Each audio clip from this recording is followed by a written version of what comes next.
você está entrando na área de transferência da Gigahertz. Esse é o 390º episódio aqui do podcast, que conta com o apoio de Vero Assinatura de Cafés Especiais, Firmou Consultoria, conta também com o apoio dos mais detêncios lá em gigahertz.fm/apoio, que recebem o link da live, a enquete, edição sem edição, estão ouvindo a gente falar já faz uns bons minutos aqui. E quem está aqui comigo hoje, casa cheia, Coca e Mendes. Tudo beleza? Excelente. Você falou meio Cid Moreira, Jabulani, e hoje casa cheia. Casa cheia.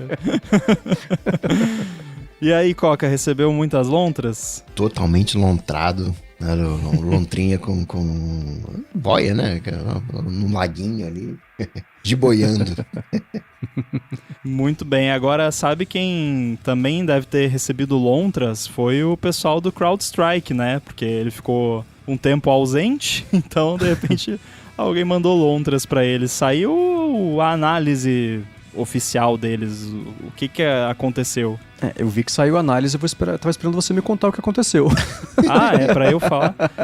O que eu sei é que ela saiu e que eles se comprometeram a deixar externos analisarem os próximos passos pra garantir que tá tudo agora, que entre passar a tranca agora, né? Mas que vai estar tudo nos conforme.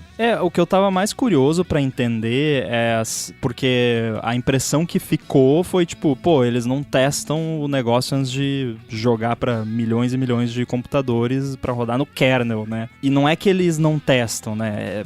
É meio óbvio, né, que uma empresa desse nível não tem... É óbvio que eles têm algum tipo de processo de teste e tal. O que eu entendi da análise deles é que aconteceu algo que acontece nas melhores famílias, nas melhores empresas de desenvolvimento, que é assim, tem teste pra caramba, porém o teste...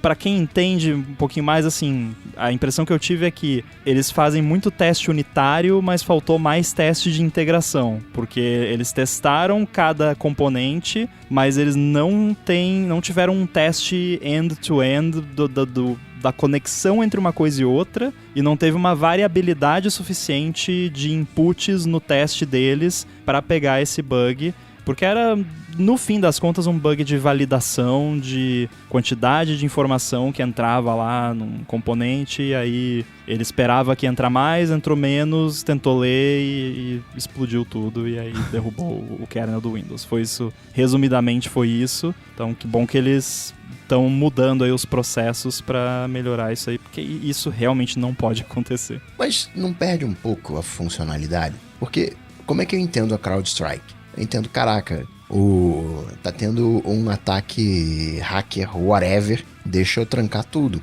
Né? Eu, se fosse na empresa aérea lá, coloco o avião no chão que estão hackeando tudo. Né? Se tem tanto processo de validação, não, verifica aí, não, todo mundo, vocês concordam, a gente pode soltar, a gente vai soltar, então prepara aí que eu vou soltar aqui a atualização. Perde um pouco esse tempo de resposta, né? Como é que equilibra isso? O tempo de resposta com segurança. É complicado, né? Tanto é que a própria Apple começou a fazer aqueles Rapid Security Responses, né? Que é basicamente o processo que causou isso no CrowdStrike. Foi um Rapid Security Response, que é basicamente o trabalho deles, né? Pegar... detectar ali ataques novos e o mais rápido possível adicionar uma mitigação ou no mínimo uma detecção para todos os clientes, inclusive por isso que não é muito viável no caso deles fazer aquele update faseado, né? Eu ia trazer porque isso. Aí alguém recebe, um pesquisador de segurança que tem esse negócio instalado recebe o update, vai lá, analisa o que o software está fazendo, botaram um negócio novo aqui, eu tenho, 24 horas para explorar isso aqui antes que todos os clientes recebam o update. Então não dá para fazer faseado, mas tem que fazer pelo menos internamente, de uma forma que pegue esse tipo de problema. E o problema foi que assim, atualizou o negócio que lê a informação e aí atualizou a informação. Aí tava tudo certo. Aí depois atualizou a informação de novo, mas não atualizou o negócio que lê a informação. E aí a informação nova causava um problema no negócio que lê a informação. E isso eles não testaram. E é um erro bem básico, mas que acontece. E aí Acontece principalmente quando você usa linguagens de programação inseguras, como C, C++, né? Linguagens maravilhosas que têm muitos usos, mas por que a Apple tá fazendo tudo em Swift agora e tá escrevendo lá o Secure Enclave em Swift? Porque esse tipo de problema é impossível, porque é tudo garantido em tempo de compilação, mas enfim, não dá para rodar Swift no kernel do Windows, pelo menos não ainda. Né? Mas sei lá, acho que daria talvez para fazer algo em Rust, sei lá, alguma linguagem mais baixo nível e segura, mas Ah, Rambo, isso aí é coisa de programador ruim que nós... né? Alguém cometeu o erro, mas se a gente sabe que seres humanos vão cometer erros, então é melhor usar uma linguagem que não deixa você cometer o erro. Eu ia trazer justamente que eu vi muita gente falar sobre isso. Né, se eles tivessem feito o lance de release faseado, é uma solução. É claro que não.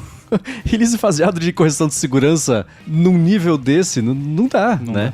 Tem que ser feito correndo e distribuir para todo mundo, e é por isso que eles ganham os big bucks, né? Porque esse é justamente o trabalho. Eu vi que a Delta tá processando, e a CrowdStrike, eu sempre falo CloudStrike. Eles falam, a gente ofereceu ajuda, eles falaram que não quiseram, então não procede o processo, né? Claro que eles vão ganhar um troco, né? Cupom do Uber Eats. E eles colocaram a culpa na Delta porque foi a Delta que decidiu descer os aviões. Não fui eu mandei você descer o avião, não mandei você descer o avião, você desceu porque você quis. E ela acho que foi o pessoal do 404 Media que falou, né, que a Delta foi de longe a mais afetada. Ou foi o 404 ou foi o pessoal do ATP, que alguém viu um gráfico de empresas aéreas afetadas e da Delta é gigantesca a diferença para as outras. Então ela tem razão em estar brava, porque ela confiou na informação. Tava corrompido, danou-se, pousa todo mundo, porque vai que próxima tela azul é no avião, né? Então vamos garantir. O Eduardo Papa perguntou aqui pra gente se o lance da Cloud estragou alguma coisa aqui pra gente, afetou. Até onde eu sei, não, né? Não, que eu saiba, não. Mas eu fico mais preocupado se dá tela azul no piloto e não no avião. Se dá tela azul no avião e o piloto for bom, ele ainda consegue pousar. Verdade. Pô, vi esses dias o Instagram mostrou pra mim um vídeo do helicóptero que falhou o motor, o cara pousou. Tava lá em cima na montanha, o cara foi planando o helicóptero até achar um lugarzinho no rio lá, um banquinho de terra. Falei, não isso passaria é nem Wi-Fi. Fato pouco conhecido que helicópteros também planam. O rotor são as asas, né? Então, se ele tiver altitude e tiver os rotores ali, não tiver caído o rotor fora, ele vai planar igual um avião, só que o piloto tem que ser muito bom para conseguir fazer isso. Eu vou pedir mais detalhes pro pai da Lara. Agora, a gente falou sobre M&M's, M&M's, confete, e aconteceu uma coincidência curiosa. Eu tive numa pizzaria esse final de semana, foi um evento, então não fui eu que escolhi a pizzaria, e aí eu fui ver os reviews só pra ver, será que presta, será que não presta? E me chamou a atenção um review que era falando justamente de que a pizza é bem gostosa, mas eles vendem uma coisa e chega outra. Pedi pizza de M&M e veio pizza de confete. Aí a pessoa ainda complementa, confete é bom, mas não é M&M. Tá aí. Todo mundo sabe que achei muito bom. E casou muito bem, né? Porque o feedback semana passada, eu também não sei falar M&M's. Eu falo confete mesmo e tá tudo resolvido. Tá vendo só? M&M é uma coisa, confete é outra. Isso de acordo com o reviewer do iFood da pizzaria. Eu tava vendo o cardápio lá e aí me chamou a atenção justamente que tinha lá os sabores doces, aí tinha pizza M&M. E aí a descrição tava pizza de chocolate com confete de chocolate. Daí eu comentei com o Rafa, mas no título diz que é M&M e aí ali tá dizendo que é confete, então qual é qual, né? É pedido bait, né? Só o título é M&M só. É que nem Nutella. Ou Nutella entre aspas, aí passe longe.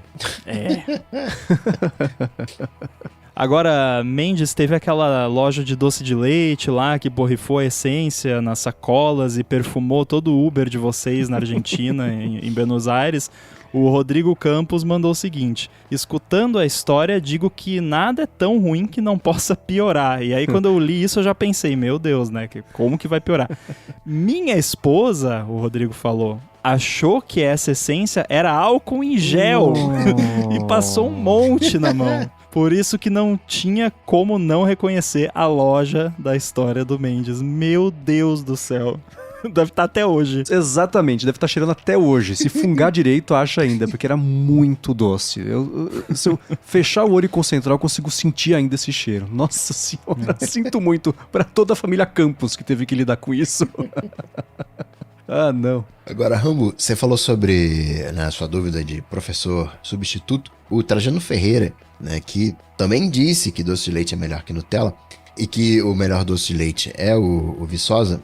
Ele disse que em alguns lugares o cargo de professor substituto é o primeiro cargo ao entrar na escola. Depois ele pode se tornar um professor titular, no caso da rede pública de educação fundamental, da pré-escola ao 3º ano do ensino médio, quando um professor efetivo que passou no concurso precisa se ausentar, é contratado um professor com contrato por tempo determinado, né? Esse substituto. E aí o Thiago Noronha, ele complementa, né? Nas instituições de ensino público aqui no Brasil, o professor substituto é contratado temporariamente. O mais comum é que a vaga de professores substitutos sejam abertas quando, por exemplo, um professor efetivo entra em licença capacitação, né, para cursar uma pós-graduação, por exemplo. Então, na realidade, o professor substituto não atende a uma turma apenas por uma aula, né? Mas pelo semestre inteiro ou, às vezes, vários semestres. E para concluir, Rambo, o Vitor Costa Curta, que também é professor, falou que sim, existe a profissão de professor substituto em ensino fundamental. Existem professores contratados que ficam lá direto esperando serem usados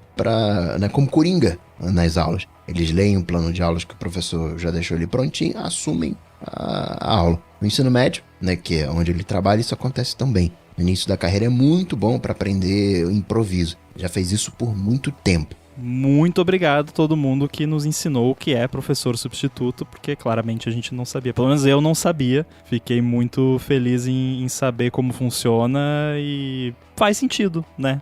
Professores precisam ser substituídos, então tem que ter o professor substituto para isso. Eu achei boa a ideia. Eu falo isso sem ser ironia, tá? Achei boa a ideia de que isso é bom no começo da carreira para aprender improviso, porque deve ser muito útil conforme a carreira vai evoluindo, porque se tem uma coisa que tem infinitos imprevistos potenciais, é uma sala de aula. Eu imagino. Eu falo muito isso na área de trabalho, né? Que é uma profissão que deve ser extremamente recompensadora, mas eu não invejo os perrengues que devem surgir no meio do caminho, todos. Não vou nem dar exemplo aqui, porque não importa o que eu pense de absurdo, que eu falar, sabe que uma vez aconteceu uma coisa muito mais absurda. Então isso deve ser a parte interessante e desesperadora ao mesmo tempo, lidar com isso. Esse lance de improviso me lembrou, eu vi um cara comentando de um programa, acho que na TV britânica, que é a pessoa recebe um tema e ela tem que falar sobre aquilo ininterruptamente por 1 minuto, sem enrolar, sem repetir a mesma coisa de novo, e aí quem desenvolver melhor ganha. Eu não sei se tem etapas, como é que é, mas achei muito legal a ideia. E aí ele tava justamente falando que ele achava que um programa desses não ia dar certo no Brasil, porque brasileiro consegue falar de qualquer coisa por horas. Né? Esse podcast é prova disso, né?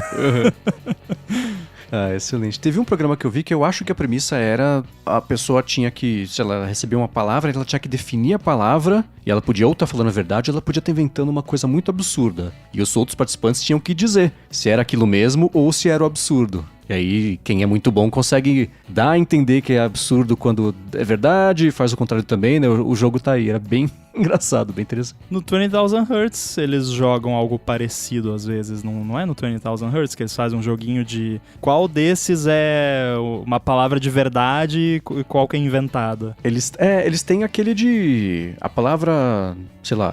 São gringos, né? Então a palavra cafuné significa passar a mão gentilmente no cabelo, significa a sensação de dormir com o pé fora da coberta, sabe? E aí os gringos têm que adivinhar o que é. Fizeram 2 episódios disso, os 2 foram bem divertidos. Agora, sobre se desconectar, o Trajano, aquele que gosta do doce de leite Viçosa, falou o seguinte: recentemente minha esposa veio reclamar que eu estava ficando muito no celular. Na hora, meu TDAH falou mais alto e eu retruquei falando que ela que ficava. Abrimos o termo de uso e me assustei. Minha média de uso era de mais de 6 horas, enquanto o dela era de 3. Desde então, mudei meu uso e passei a deixar o celular de lado. Com isso, voltei a ler, coisa que eu não tinha tempo de fazer antes. Faz todo sentido. Agora, que respostinha, né? Ah, você que fica, né? Isso parece criança, né? Não, você que é. Eu vou implicar aqui com o Trajano, isso não é TDAH, isso é outra coisa aí, né? Conversa com o psicólogo, ele vai falar que é outra coisa. Inclusive, eu tava conversando com um Gen Z, aí eu perguntei um negócio pra ele, aí ele falou assim, não, peraí que eu tô hiper focado agora. Quase que eu dei um tapa na orelha dele. Falei, cara, se você me respondeu, você não tá hiperfocado. Você tá focado com sorte. Eu ia falar exatamente isso. Você nem me responderia. Então, e também não tá nem focado, nem concentrado, porque também seria outra resposta. Agora parece que não tem mais a palavra focado, não. Não, estou com hiperfoco. Se você tiver hiperfocado, você não vai nem ouvir a pergunta, quanto menos responder. E disso de desconectar, tem feito muita diferença, e agora eu comprovo com mais tempo de, na verdade, não uso. Eu dormi com o telefone fora do quarto. Na hora que eu vou dormir, eu ponho o relógio para ter o despertador, ligo o desligar a tela, ligo o não perturbe e o telefone fica no escritúdio. Cara, o meu tempo para adormecer, ele cai assim para 1/3. Mesmo que eu não mexa no telefone, ele está lá, me deixa mais alerta, mais atento. Então, para quem quer fazer esses experimentos, quem possa, etc., deixa o telefone fora, não é nem longe do alcance, fora do quarto. Vocês vão ver que, se vocês tiverem a fiação que eu tenho na cabeça, vai fazer uma diferença tremenda. Especialmente na hora de levantar também. É interessante. Eu acho que não é a fiação que você tem, é o Bluetooth do cérebro que fica conectado no celular. Aí você tira de perto, desconecta o Bluetooth do cérebro ali, você implantou algum negócio aí que a gente não tá sabendo. Pode ser, mas tá bugado. É bizarro, realmente porque eu já fiz esse teste e pra mim não faz diferença nenhuma, mas eu já ouvi não só de você que fazer isso realmente ajuda. Então, se alguém aí tá em dúvida, faz o teste e vê se tem alguma diferença. Boa. E deixa eu fazer um plug rápido aqui. A gente, hoje, data da gravação, publicou, que é quarta-feira, o área de trabalho dessa semana, eu e a Bia, e a gente falou sobre um outro livro, né? A gente gostou da história de falar sobre livro, a gente pegou um episódio pra falar sobre um livro chamado Trabalho Focado, que é do Cal Newport. E, enfim, acho que a discussão foi uma das mais bacanas que a gente já teve. Então, pra quem gostou da nossa discussão aqui com o episódio com a Bia, que a gente falou também sobre o livro do Jonathan Haidt, vou deixar aqui na descrição. Se faz tempo que você não escuta a área de trabalho, acho que esse episódio pode ser um excelente recomeço, porque esse, modéstia à parte, ficou mó legal. Agora, semana passada, a gente respondeu uma pergunta do Diógenes sobre a questão de comprar um SSD externo e formatar e tudo mais, e a gente tem uma atualização, porque o Diógenes já fez a sua escolha, já fez o seu setup, ele contou tudo pra gente, mas antes disso eu quero agradecer aqui a Vero Assinatura de Cafés Especiais, que tava com uma promoção especial semana passada e está com uma oferta nova essa semana para os ouvintes da Gigahertz que forem em vero.café/dt, VEROO com 2 Os.café/dt e fizerem assinatura para receber café gostoso na porta de casa uma vez por mês. A Vero procura por pequenos produtores de cafés especiais por todo o Brasil e envia esses cafés para os assinantes sempre junto com um mimo, como chocolates, pão de mel, paçoquinha. Teve um que veio recentemente que eu adorei, que era uma barrinha de doce de leite com coco, uma delícia. Sim. Harmonizou muito bem com café, inclusive, como sempre. E na Vero, você pode escolher o tipo e a quantidade de café que você quer receber. E aí dá para você escolher o grão torrado, dá para escolher também para receber ele já em pó, dá para receber em cápsula, para usar na maquininha de expresso também, que é como eu recebo. Aliás, eles torram os cafés todos os dias, então o café que você recebe em casa foi sempre torrado há poucos dias e isso faz uma diferença enorme na experiência, já que além dos grãos serem de uma ótima qualidade, tá tudo sempre super fresco. Os cafés vêm também sempre com um encarte que explica quem é o produtor, região, variedade, os melhores métodos de preparo para valorizar aquele café e, além disso, a Vero tá com uma oferta nova para quem for em vero.café/dt ou clicar no link aqui nas notas do episódio e assinar o plano anual. Agora, além de aproveitar o desconto que eles dão e que deixa a assinatura anual bem mais em conta do que a mensal, você também vai receber um par de xícaras, uma prensa francesa, um moedor manual e um guia de preparo. Já se você assina o plano mensal, você leva R$20 de desconto no primeiro mês da assinatura. Aliás, o plano anual também é um ótimo presente para alguém que talvez curta café que você conheça. Então fica a dica também caso você esteja procurando um presente criativo para dar para alguém. Alô, Dia dos Pais. O Dia dos Pais tá chegando, quem sabe aí, um pai que gosta de café. A gente falou recentemente que prensa francesa é o nosso método favorito de preparo de café para quando a gente quer realmente apreciar e tá vindo de brinde aí na assinatura anual. Então acessa lá vero.café/dt, faz a sua assinatura anual, garante aí o par de xícaras, moedor manual, prensa francesa, guia de preparo ou os R$20 de desconto no primeiro mês da assinatura mensal, mas tem que ser por meio do link que tá aqui nas notas do episódio ou usando o cupom ADT na hora de fazer o checkout. Muito obrigado a Vero pelo patrocínio de mais um episódio do ADT e por ser o café oficial da Gigahertz. Obrigado. Corre pelas minhas veias neste segundo aqui. Muito obrigado. Muito bem, agora chega de mistério, vamos ver qual foi a decisão do Diógenes para a escolha do SSD e ele mandou o seguinte: acabei comprando o Samsung SSD T7 Titan 2TB por R$1.000 no site oficial da Samsung. R$1.000, tá bom, hein? E estou muito satisfeito. Resolvi realmente usar só com Mac e achei útil também para usar no iPhone, para compartilhamento de vídeos do celular com outras pessoas de forma mais rápida que baixar no iCloud ou AirDrop. Queria saber o que o Rambo ia me ensinar sobre a configuração dele, porque no momento tô só colocando as coisas no Drive, não fiz nenhuma configuração. Agora, inclusive, eu também queria recomendação de pendrive para fazer a mesma coisa numa escala menor. Já adianto que de configuração eu não recomendo nada, é isso, você formata, pluga e bota os arquivos ali, aí você organiza como você quiser, o que daria para fazer, se você quisesse, seria configurar uma criptografia. Aí, na primeira vez que você plugasse num Mac novo, teria que colocar a senha lá para descriptografar, que daí depois você pode deixar salvo no keychain. Mas se você não tá tão preocupado com isso, tudo bem, não precisa, não é obrigatório. Eu cacei aqui no site da Samsung e esse específico que ele falou custa 2.000. Ele é, como é que é? Bimilésimo. Então, bismilésimo. Então ele ter comprado por 1.000 foi uma bela promoção que ele encontrou, bem bacana. Tomara que entregue tudo o que ele tá precisando aqui, porque de preço já... Não sei se já se pagou, mas já foi uma bela economia, bem bacana. Agora, pendrive eu não tenho nada faz anos que eu não penso em pendrive como um método específico de fazer backup. Vocês têm? Eu diria escolhe um pendrive multiporta, sei lá como é que a gente pode chamar, que seja USB-C, mas às vezes você vai querer USB-A, de repente ali, né, o Lightning até vai ver, então, né... Pendrive promíscuo. Tipo isso, né, escolhe um. E dá uma olhada só na velocidade, né, tem... Aí é aquela coisa chata, né, tem aquele 3.2, 3.1, 3. Não sei o que, para pegar um com uma velocidade legal, mas fora isso, não vejo muito mais mistério. Eu tenho um bom nome pra esse pendrive aí, viu? É um pendrive. Um pendrive. Perfeito. Agora, e aí se for só o USB-A e o USB-C é B-Drive? Tá, eu chega. acho que sim. Enfim, eu faz anos que eu não uso pendrive pra nada.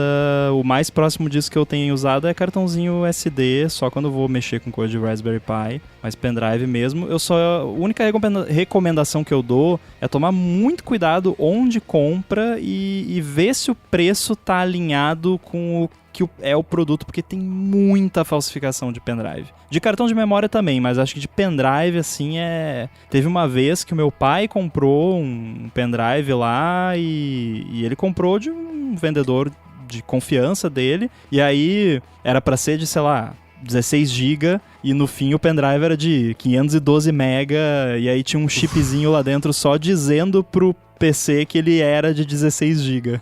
Nossa, então era na maldade mesmo. E aí funciona, né? Você consegue escrever até o limite da capacidade, mas depois daquilo começa a zicar.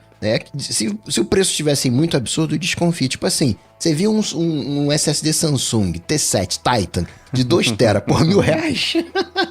Olha, ele comprou, se foi no site da Samsung, mas tem que tomar cuidado mesmo. Agora, você falou, né, Mendes, mas isso é sacanagem, né, maldade mesmo.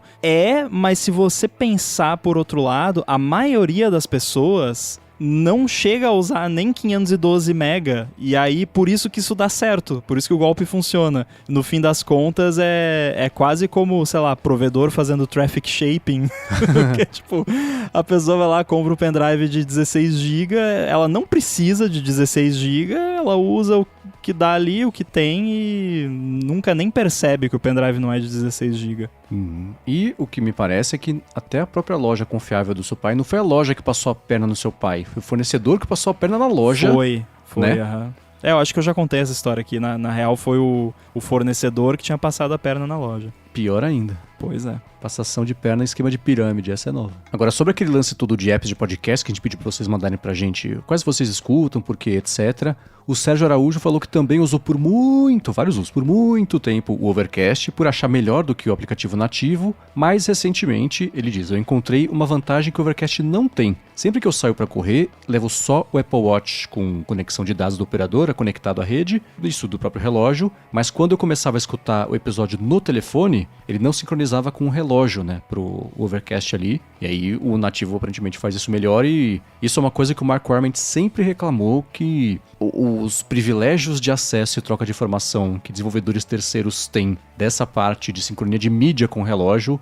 é bem diferente das coisas privadas que a própria Apple se dá o direito de fazer ali e acaba não sendo tão eficiente, né? E mesmo nessa reformulação toda do Overcast, o Marco nem mexeu, ele falou, né, no aplicativo de relógio. Isso fica para um outro momento, ele vai arrumar o que ele mexeu, e aí depois ele vai fazer toda a parte de relógio, que aparentemente ficou mais fácil de administrar também, com essa refaturação toda do código que ele fez. O problema do Apple Watch, daria um episódio inteiro só sobre isso, mas a questão do Apple Watch é que ele foi mudando muito a forma como você faz aplicativos para Apple Watch ao longo do tempo, e era muito restritivo no começo, e aí foi perdendo algumas das restrições, ainda é muito restritivo, mas já melhorou bastante. Mas é aquela coisa, tipo, ninguém quer reescrever o app do zero uma vez por ano, né? Que é quase o que você teria que fazer para se manter sempre atualizado com o Apple Watch, e ainda assim não ia ficar tão bom quanto o da Apple, que consegue rodar em background, restrito, fazer o que quiser, basicamente, né? Alô, DOJ! Então não tem muito... Cara, o Apple Podcasts, ele é tão integrado no sistema que o meu Mac que tá rodando beta aqui do Sequoia, ele acha que eu tô sempre com um episódio, o episódio mais recente do Papo Tech rodando no Apple Podcasts. Qualquer coisa de Now Playing, tipo o widget do AirBuddy ou o do Control Center lá, aparece lá, Papo Tech, o episódio mais recente, como se estivesse reproduzindo no Apple Podcasts, e eu nunca nem abri o Apple Podcasts no Mac, então eu não sei da onde que ele tirou isso. O app eu tenho um faniquito com isso, que não tem como você não estar escutando nada. Se você conclui um episódio, ele já bota outro na sequência ali desse mesmo podcast, mesmo que você não assine. A barra de baixo ali, uma vez que ela aparece, ela nunca mais vai desaparecer. Então você deve ter acessado no iPhone por algum motivo, ele sincronizou com o do Mac, aí fica eterno. É um dos faniquitos que eu tenho, com atualização de iOS. Todo ano eu dou uma espiadinha uma vez por ano lá pra ver se some um podcast que eu dei play há, 3 anos no Apple Podcasts e segue lá até hoje, como se eu precisasse terminar de escutar. E se eu terminar, ele fala, agora eu escuto o próximo. Nunca mais vai sair dali aquela barrinha. Não, e aí daí de vez em quando eu abro, eu deleto o Apple Podcasts do iPhone, que eu não uso, né? Mas aí, sei lá, de vez em quando tem que conferir alguma coisa dos nossos podcasts, testar alguma coisa, daí eu vou lá, instalo e esqueço de desinstalar. Ou eu preciso deixar alguns dias instalado ali. Aí daqui a pouco, um dia, eu tô sem espaço quase no iPhone, eu vou ver, tem lá 20 GB do Apple Podcasts, que ficou baixando tudo em background, eu não escutei nada, então ele foi acumulando e ficou ficou. Aqui eu deixo pra entrar de vez em quando, vai que tem um destaque da Gigahertz no Apple Podcasts, né? Aí eu fico lá, de olho, como já aconteceu. E obrigado à equipe que selecionou a gente nas vezes que isso aconteceu. Importante você fazer isso porque eu não faço, né? Então, um dos dois tem que ter sempre instalado.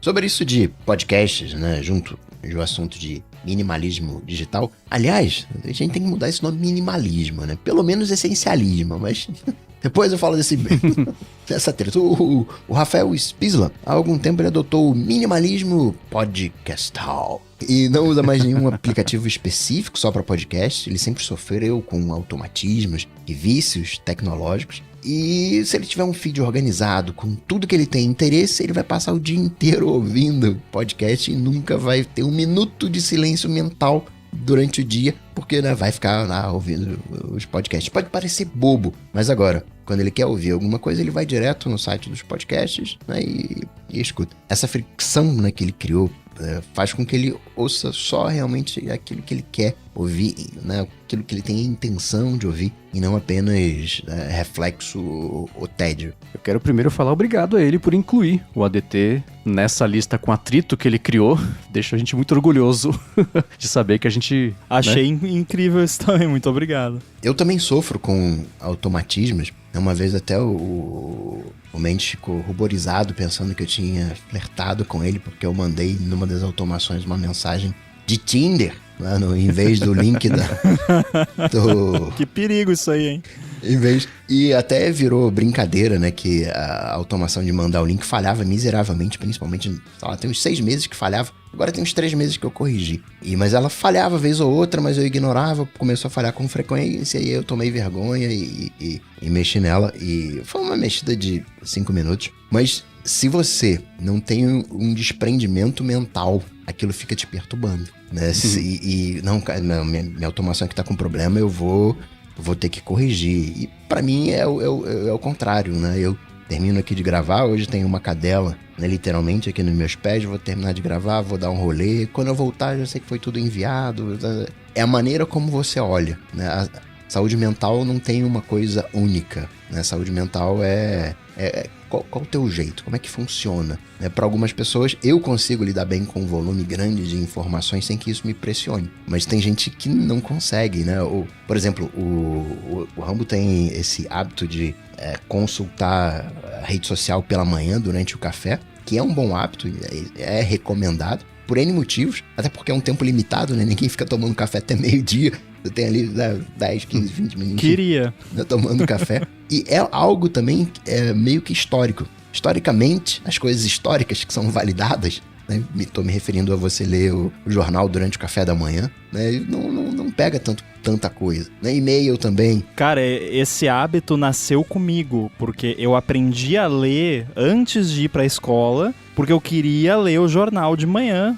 E aí, a minha vida inteira, lá em casa a gente tinha assinatura do jornal, eu sempre tomava café da manhã e dava uma olhada no jornal, e aí ficou na vida digital o mesmo hábito, né? Só que hoje em dia, de jornal foi pra memes e outras coisas, né? Mas tá válido. Mas isso não é válido pra almoço e jantar. Aí já funcionam outras regras, né? Para e-mail também. Não tem como você ganhar de e-mail, né? Você pode responder e-mail e vai chegar outro, né? Que nem rede social nesse aspecto. Então a galera, responde 3 vezes por dia e-mail, né? Vai ali, chegou de manhãzinha, antes ou depois do almoço e no final do dia. E se você fica ansioso, né? De alguma maneira, por saber que vai ter uma demanda no final do dia que você não pode resolver, que vai ter que resolver no dia seguinte, responde ali 3 da tarde, ou nem responde só 2 vezes por dia, de manhã e ali na hora do almoço. É valorizar essa saúde mental, né? É saber lidar com essa informação, né? O burnout, né? A quantidade de pessoas que eu escuto recentemente falando de burnout, né? De volume de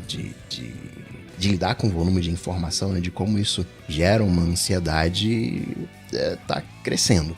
Muitas vezes essa ansiedade ela vem de fora por conta de demanda de trabalho, essas coisas, mas muitas vezes é autoimposta, né? E mesmo quando você tem essas demandas de fora, o que você puder limitar do que você mesmo se autoimpõe, né? Tipo, eu tenho que responder esse e-mail até tal hora, mas por quê? É porque realmente vai acontecer alguma coisa de fato se você não responder, ou você pode responder amanhã, né? Isso vale pra N coisas.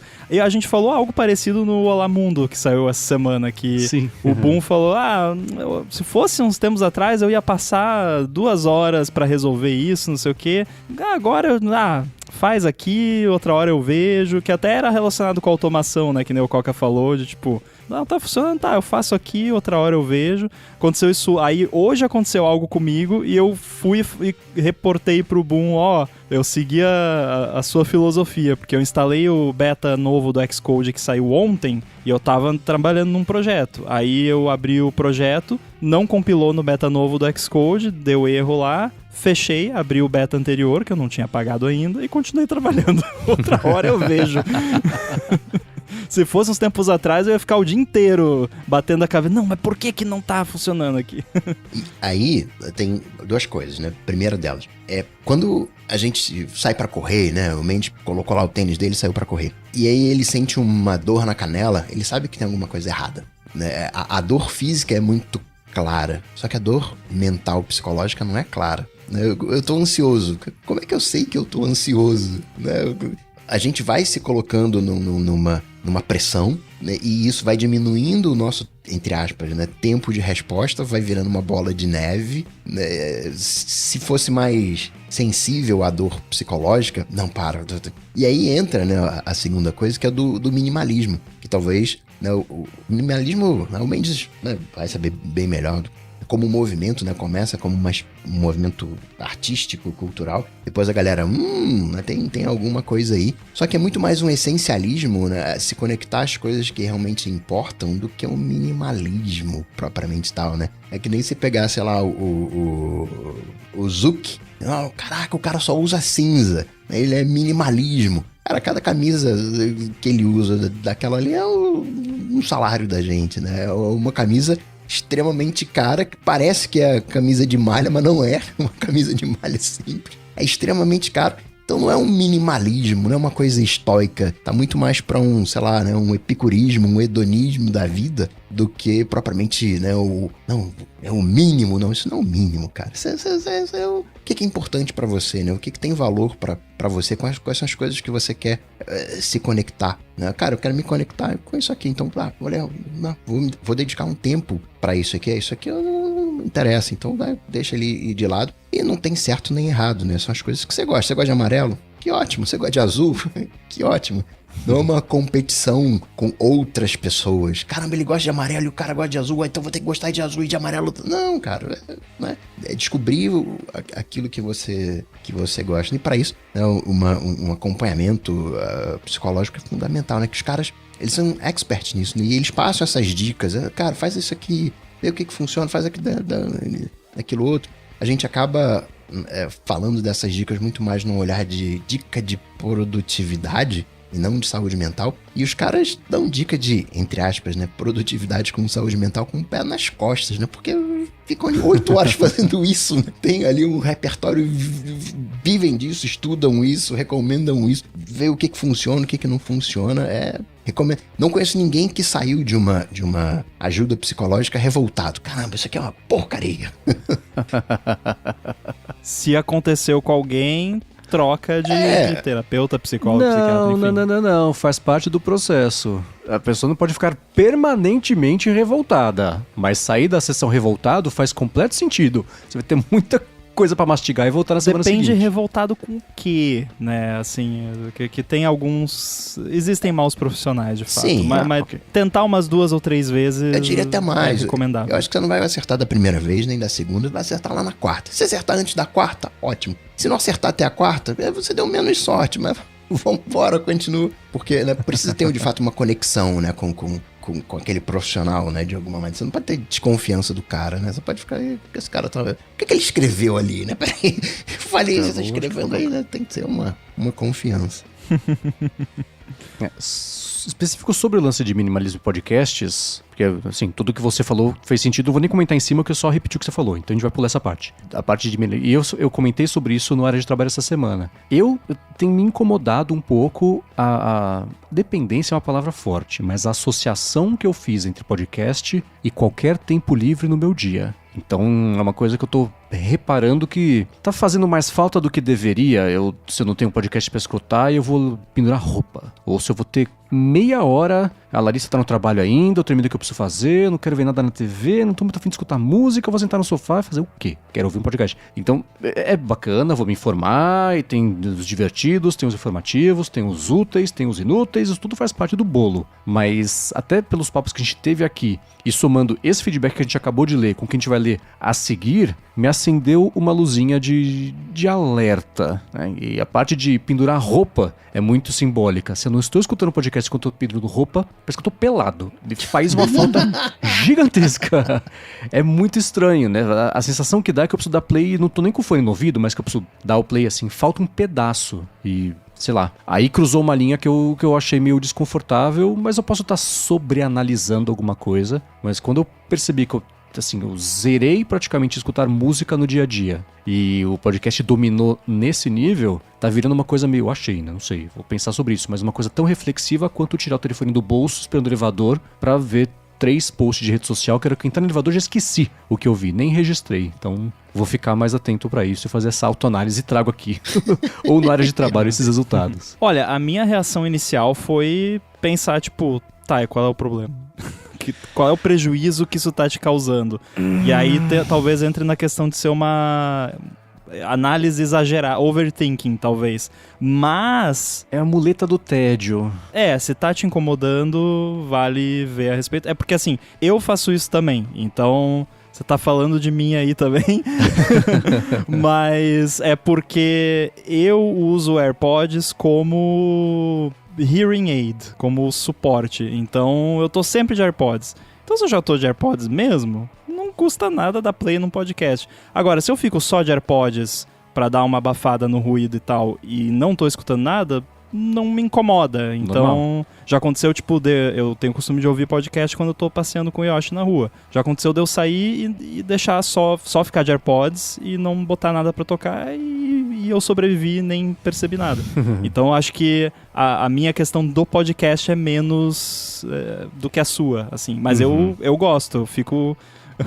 bastante porcentagem do dia escutando algum podcast. A maneira como eu olho pra isso, né, tem um pouco a ver também com essa questão de minimalismo, estoicismo, né, epicurismo, porque se faz essa comparação, né, do minimalismo com o estoicismo, e no epicurismo tem uma coisa de busca pelos prazeres. Só que não é uma busca exagerada pelos prazeres, é a busca pelos prazeres com moderação, né? São prazeres com moderação. Eu gosto muito dessa ideia porque eu acho que a vida já é sofrida demais pra gente colocar mais um peso na história. Eu acho que a gente tem que ter prazeres com moderação, né? Embora, né, tudo tem que ter moderação na vida, inclusive a própria moderação, mas, enfim, cara, você gosta disso? Cara, faz, cara, né? Assim, é uma dor pra você pendurar roupa. Cara, ouve o teu podcast. Assim, claro que você não pode usar isso pra fugir, né, das coisas, né? Ah, caramba, eu tenho que pensar, eu tenho que resolver um problema. Ah, não vou resolver não, vou aqui procrastinar ouvindo um podcast.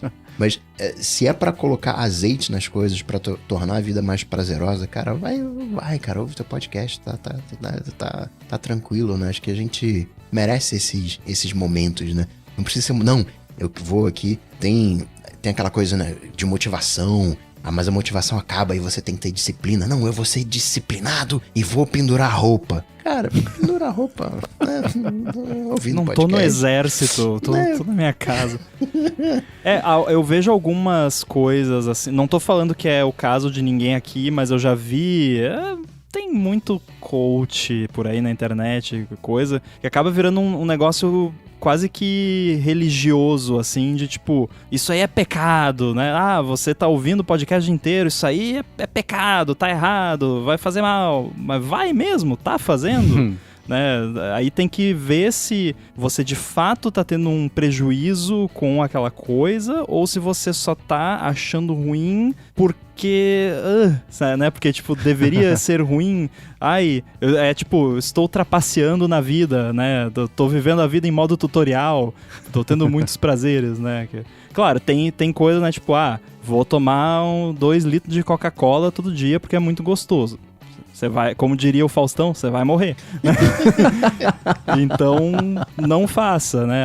Vou fumar 50 maços de cigarro por dia. Também não é uma boa ideia. Né? Vou tomar um Jack Daniels, 1 litro de Jack Daniels por dia. Também não é uma boa ideia. Tem coisas que sim, vão te causar um prejuízo direto muito rápido. Agora, eu não conheço ninguém que bateu as botas por escutar podcast demais. Overdose de podcast não. Mas pode não existe, gerar um burnout no processo. Não, pode sim. Por isso que tem que analisar se, né, caso a caso. Eu não sinto que eu estou não tô deixando de fazer coisas para escutar o podcast. Não é uma compulsão, né? Mas é aquele lance de eu tô percebendo que eu não tenho os momentos de silêncio que talvez sejam meio necessários para fazer aquela limpeza do dia a dia na cabeça. Então foi só uma desconfiança que eu tive com esses 2 feedbacks, uma coisa dessa semana. Tá super novo, tá super fresco isso. E veio junto da gente ter lido o livro do Área de Trabalho. Então tudo isso empacotou numa coisa só. Mas acendeu essa luz e falou assim, eu tô não me dando um segundo para pensar, se eu tô fazendo isso, por que será? Vamos investigar isso aí. Da última vez que eu achei que não tinha nada errado, eu fiz 2 anos de terapia. Então talvez tenha alguma coisa aí que eu deva fuçar também. Vai ter que ir pros ouvintes anônimos lá. Oi, meu nome é Marcos, eu estou há 2 anos sem ouvir podcast. Oi, Marcos. Exato. Então, conforme eu for fazendo essa autoanálise, eu vou fazer como? Em silêncio? Eu vou contando aqui. Se eu chegar a alguma conclusão, se eu falar, não, tô fritando à toa, vou ouvir podcast, se achar ruim, ouço dobrado. Aliás, eu quero, antes que a gente mova para próximo follow-up, agradecer o Rafael, primeiro, de novo, por o ADT estar na lista dele extremamente limitada, mas segundo, porque a pessoa que vai lá no site e dá play no podcast, eu amo essa pessoa. Sabe por quê? Porque dá um trabalho desgraçado.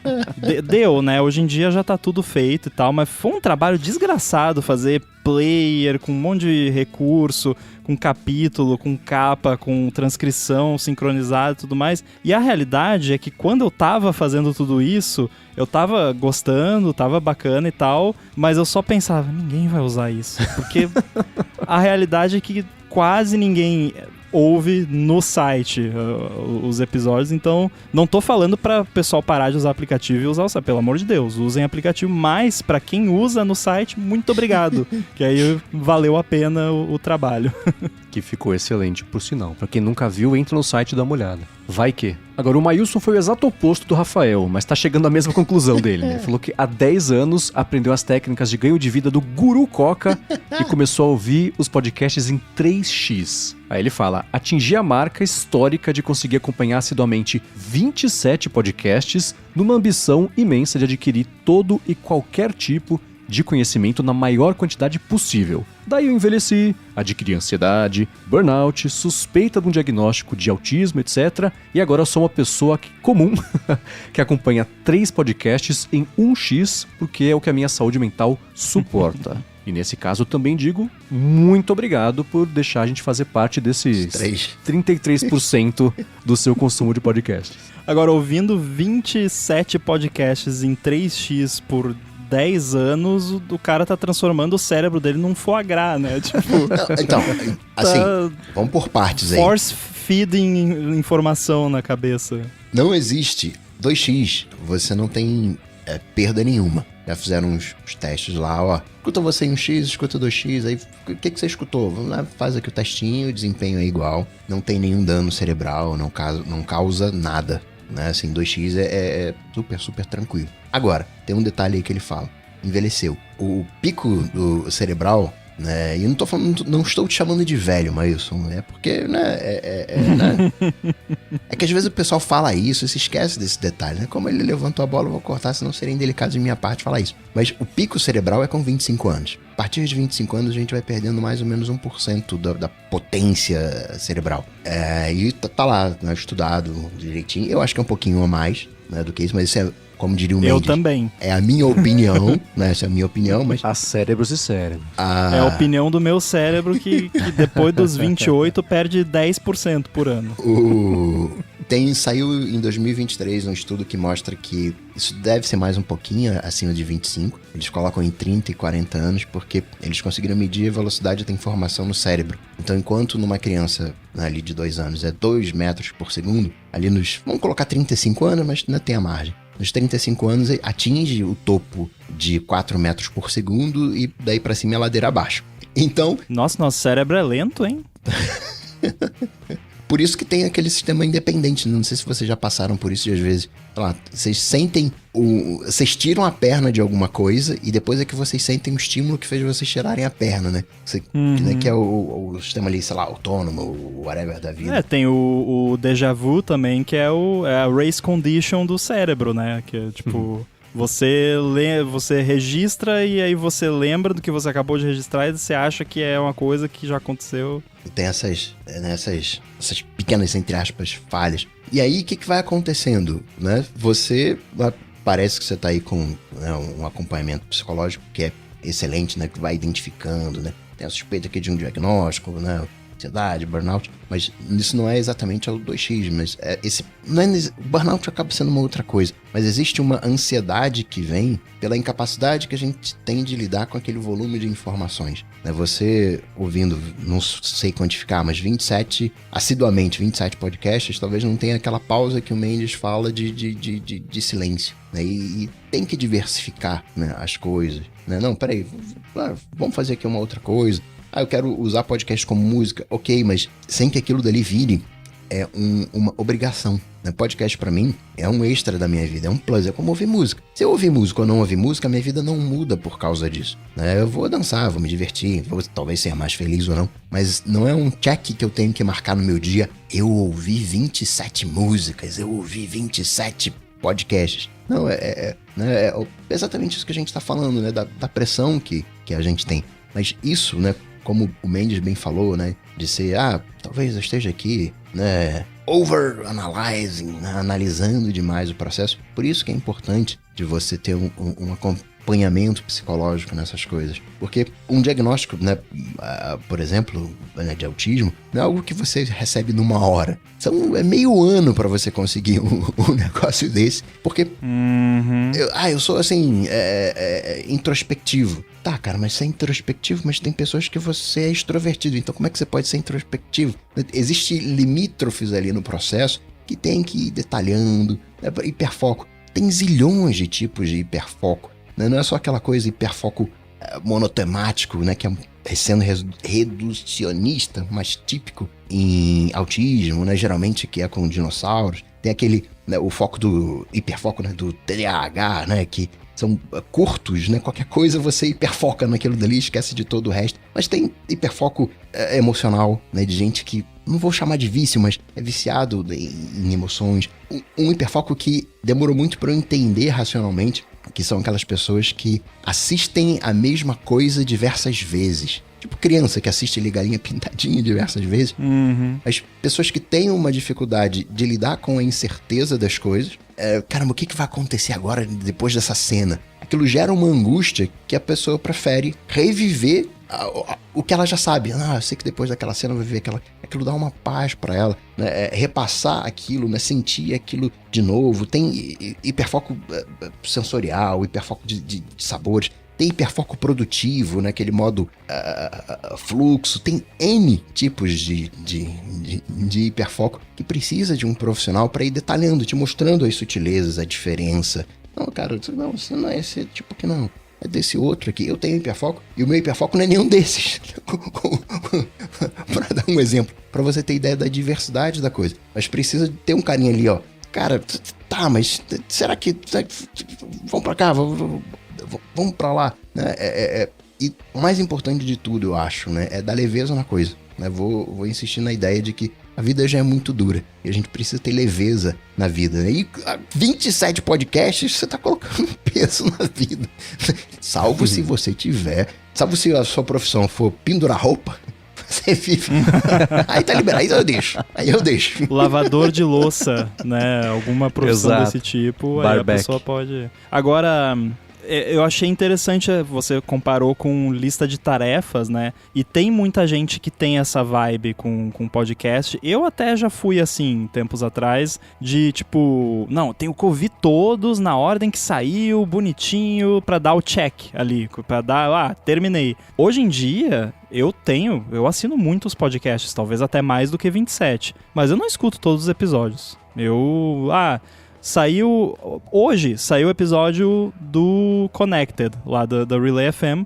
Eu não ouvi o da semana passada. Eu vou deletar o da semana passada, porque eu já saiu dessa semana, então pra que eu vou ouvir o da semana passada, né? Não façam isso com a ADT, ouçam todos. Mas, né, tipo, não é um podcast nem que eu ouço todos os episódios, daí, já saiu o dessa semana, eu deleto da semana passada, se der tempo eu ouço dessa semana, se não der, quando saiu da semana que vem eu deleto dessa semana, e se acontecer isso por, sei lá, um mês consecutivo, aí eu cancelo, desassino lá, porque é sinal que eu não tô a fim de ouvir mesmo. Aquilo que eu falei de ter milhares de podcasts é real, né? Hoje deve estar com uns 300, né? Mas isso não me oprime. Tem dias que eu quero ouvir uma coisa diferente de mim, digamos assim. Eu vou ouvir um podcast que eu não gosto, pra ouvir contrapontos, argumentos, né? Pra testar.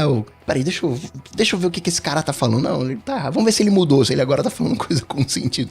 E não, continua falando coisa sem sentido. Assim, não faço isso todo dia, né? Sei lá, faço isso 1, 2 vezes por mês. Né? Caramba, hoje eu tô aqui, tô encrenqueiro aqui. Vamos ouvir aqui. Vamos ser críticos, pisinhar os outros. Aí vou lá, o podcast vir. Entender como é que tá a tua vibe. A gente não ouve rock sempre, né? A gente, cara, hoje eu tô afim de ouvir um rock, hoje eu tô afim de ouvir uma música clássica. Caramba, eu tô aqui numa festa, vai tocar um funk. É saber aproveitar os planos que a vida tem pra gente. Essa semana eu tô trabalhando ao som de Imagine Dragons. Porque eu lembrei que existe, e aí abri lá no Apple Music e shuffle, pum, e pronto. Porque eu não escuto podcast durante o trabalho, mas eu gosto de escutar música, e aí é sempre no shuffle, assim, é uma coisa aleatória mesmo, mas tem que ser umas musiquinhas mais pra cima, não pode ser música muito pra baixo, que daí dá um desânimo. E vai chegar talvez um dia que, vamos supor que Imagine Dragons pra você seja um hiperfoco, né? Pelo menos nesse momento. Vai chegar num momento, talvez, que você enjoe disso. E se você colocar pra ouvir, você vai perder produtividade. Não porque o teu cérebro tá com problema, não, é porque você tá de birra com aquele negócio. Aquilo tá te desconcentrando. Então, até essa renovação de podcasts, não tô assinando esses 3, quer saber? Pô, semana que vem, vou manter aqui o ADT, mas vou colocar 2 aqui novos, tiro esses 2, fazendo essa rotação ali pra não gerar esse comodismo, talvez, né? Assim, isso é opções vastíssimas de entendimento, mas precisa ter uma pessoa ali pra te ajudar, senão você pira, né? Senão você fica maluquinho. Agora, sobre o curioso caso de usar o Safari como navegador principal do Mac, é o título de um filme, né? O curioso caso de Rambo, que usa o Safari como navegador. O Raul Guarini, ele falou o seguinte: cheguei à conclusão que eu só posso estar usando o Safari errado no Mac. Meus browsers padrão são Brave e Firefox, e eu nem ligo para a questão de privacidade em si, é mais pelos adblockers. Então você liga para privacidade mesmo que indiretamente. Sempre achei todos os adblockers para Safari muito piores do que o nativão sem plugins do Brave. O que vocês usam? Aparentemente todo mundo é nativão, só não sabemos de que ainda. Olha, eu não sei vocês, mas eu não tenho nenhum adblock. Assim, eu não tenho nada no meu Safari que é para bloquear anúncios. Eu tenho o negócio padrão do Safari lá, que bloqueia tracking e tal. Tem o Pi-hole na rede de casa, que dá uma segurada. E só. Mas eu acho que talvez o Pi-hole tá fazendo grande parte. Sim. Mas a minha questão não é nem os anúncios, porque eu entendo que os sites precisam de anúncios para sobreviver e tudo mais, e tem alguns sites que eu até desligo os bloqueadores, porque são sites que têm um bom gosto ali nos anúncios e tudo mais, mas não, sei lá, eu não sinto essa necessidade de adblock que tanta gente sente, talvez porque eu não fico navegando tanto pela internet por aí. Tipo, o meu uso de Safari é GitHub, basicamente, 9to5Mac, Daring Fireball pra ler as notícias e o site da Gigahertz pra ver se tá tudo funcionando. E é isso, o dashboard do Cloudflare. Tipo, o navegador é um sistema operacional pra mim, eu não fico navegando assim. No meu caso, o Safari, eu uso o Ghostery e aquele Consent-O-Matic. E o Stop the Madness também, que são os que... Acho que é Stop the Madness, que é o... O Stop the Madness eu tenho também. Que é o bloqueador de... temos cookies, configurar cookies. Cara, não, me deixa em paz, né? Alô, véis bobões, Europa, etc, etc. Bloqueador de velho babão. Exatamente. E o Ghostery é pra tirar aquele... O grosso dos rastreadores, que é diferente de exibir anúncios, e os sites que eu visito com frequência... Então, 9to5Mac, o Mac Magazine, o TechMeme, os de dia a dia, esses eu coloco na whitelist de anúncios porque é o mínimo, né? Então, a minha combinação é essa e é engraçado porque eu usava o Chrome, eu era do IE, eu usava PC ainda, né? Então eu usava o IE, aí saiu o Chrome com a promessa de consumir menos memória, faz muito tempo, né? Não, e o Chrome era maravilhoso, sim, comparado com o IE, principalmente. Exato. A barra era baixa, mas mesmo assim, né? Eu lembro como se fosse ontem, né? Eu falei que eu era um desenvolvedor web em recuperação, né? Com trauma e tal. E nessa época eu era desenvolvedor web e eu me lembro de pensar, nossa, seria tão melhor se todo mundo usasse o Chrome. Cuidado com o que você deseja. Exato. Né? E mesmo quando saiu o Safari para PC, eu passei a usar e logo depois eu migrei para Mac, aí foi o Safari até hoje. Faz uns... Cara, vai fazer 20 anos? Talvez, faz tempo. Eu usava o Safari no PC só por causa da scroll bar que parecia um picolé. Como são as coisas, né? Falando de adblocker, eu uso o Pi-hole, né? Raspberry Pi, né? Tem o AdBlock, né? Os bloqueadores, digamos, de DNS. E a pessoa que me apresentou o Google, né? E eu tô falando antes de 2000, era uma pessoa de mais idade. E uma época que se usava KD, né? Achei, né? Hasta la vista. E aí tinha os anúncios, né? Os anúncios, né, não são exatamente de hoje. E eu falei, cara, dá pra tirar os anúncios aqui e tal. E aí eu lembro até hoje, ele falou, não, deixa os anúncios. Anúncio é lazer. Quero saber o que tá acontecendo.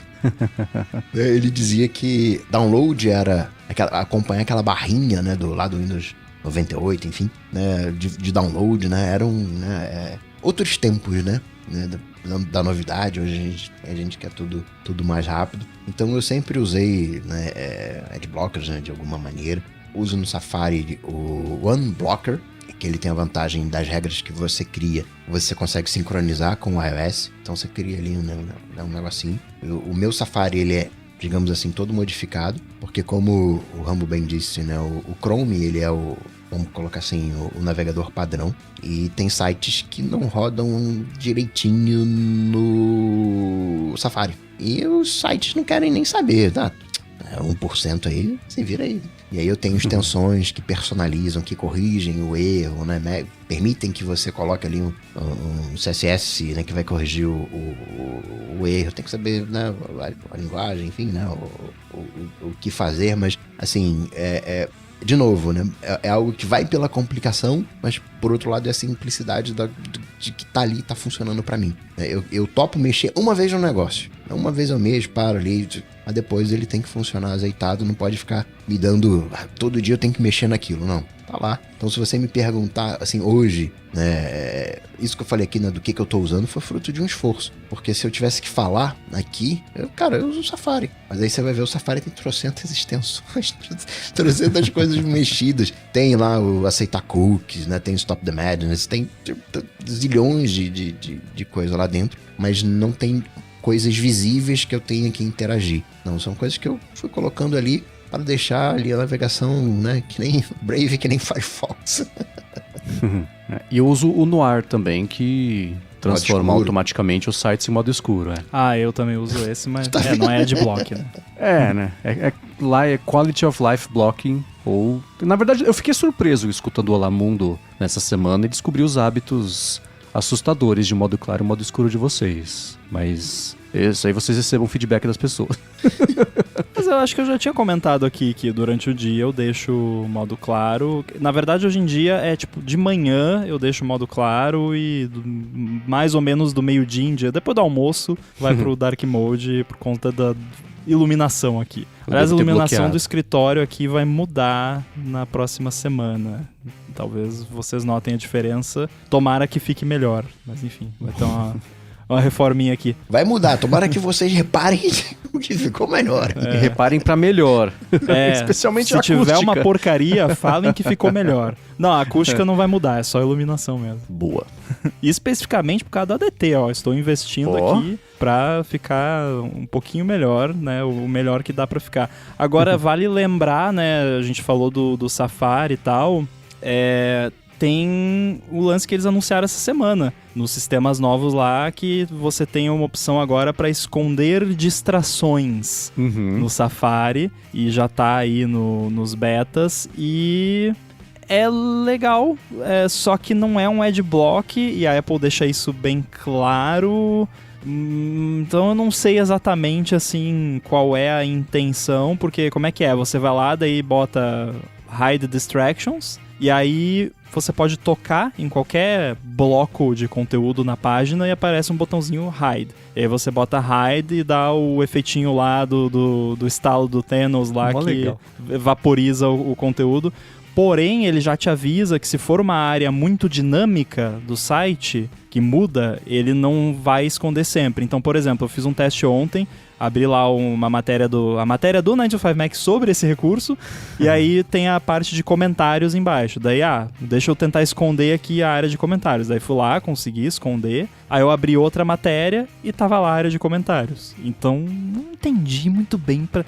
Tipo, tá, beleza. Eu vou ler essa página agora e eu quero tirar coisas que estão me distraindo. Show de bola. Aqueles sites que fica um vídeo no cantinho tocando. Nossa, é insuportável isso. Enfim, pra isso vai ser útil. Mas, de fato, não é nada permanente. É tipo, ajeita a página aqui pra você navegar melhor agora, mas na próxima vez que você voltar aqui vai estar tudo bagunçado de novo. É um começo. Eu achei mó legal essa funcionalidade. Mas eu vi que rolou uma confusão sobre ser permanente ou não. Acho que foi a primeira vez que eu vi alguém explicar do jeito claro qual que é o lance. Até onde fica permanente, até onde ele esquece. Mas muito legal. Quem não viu a animação vai ter link na descrição.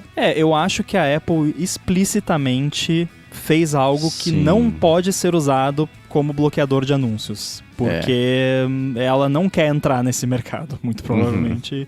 E eu entendo perfeitamente. Sim, sem dúvida. Muito bem, a seguir a gente vai falar sobre o Google, que agora é oficial, é um monopólio.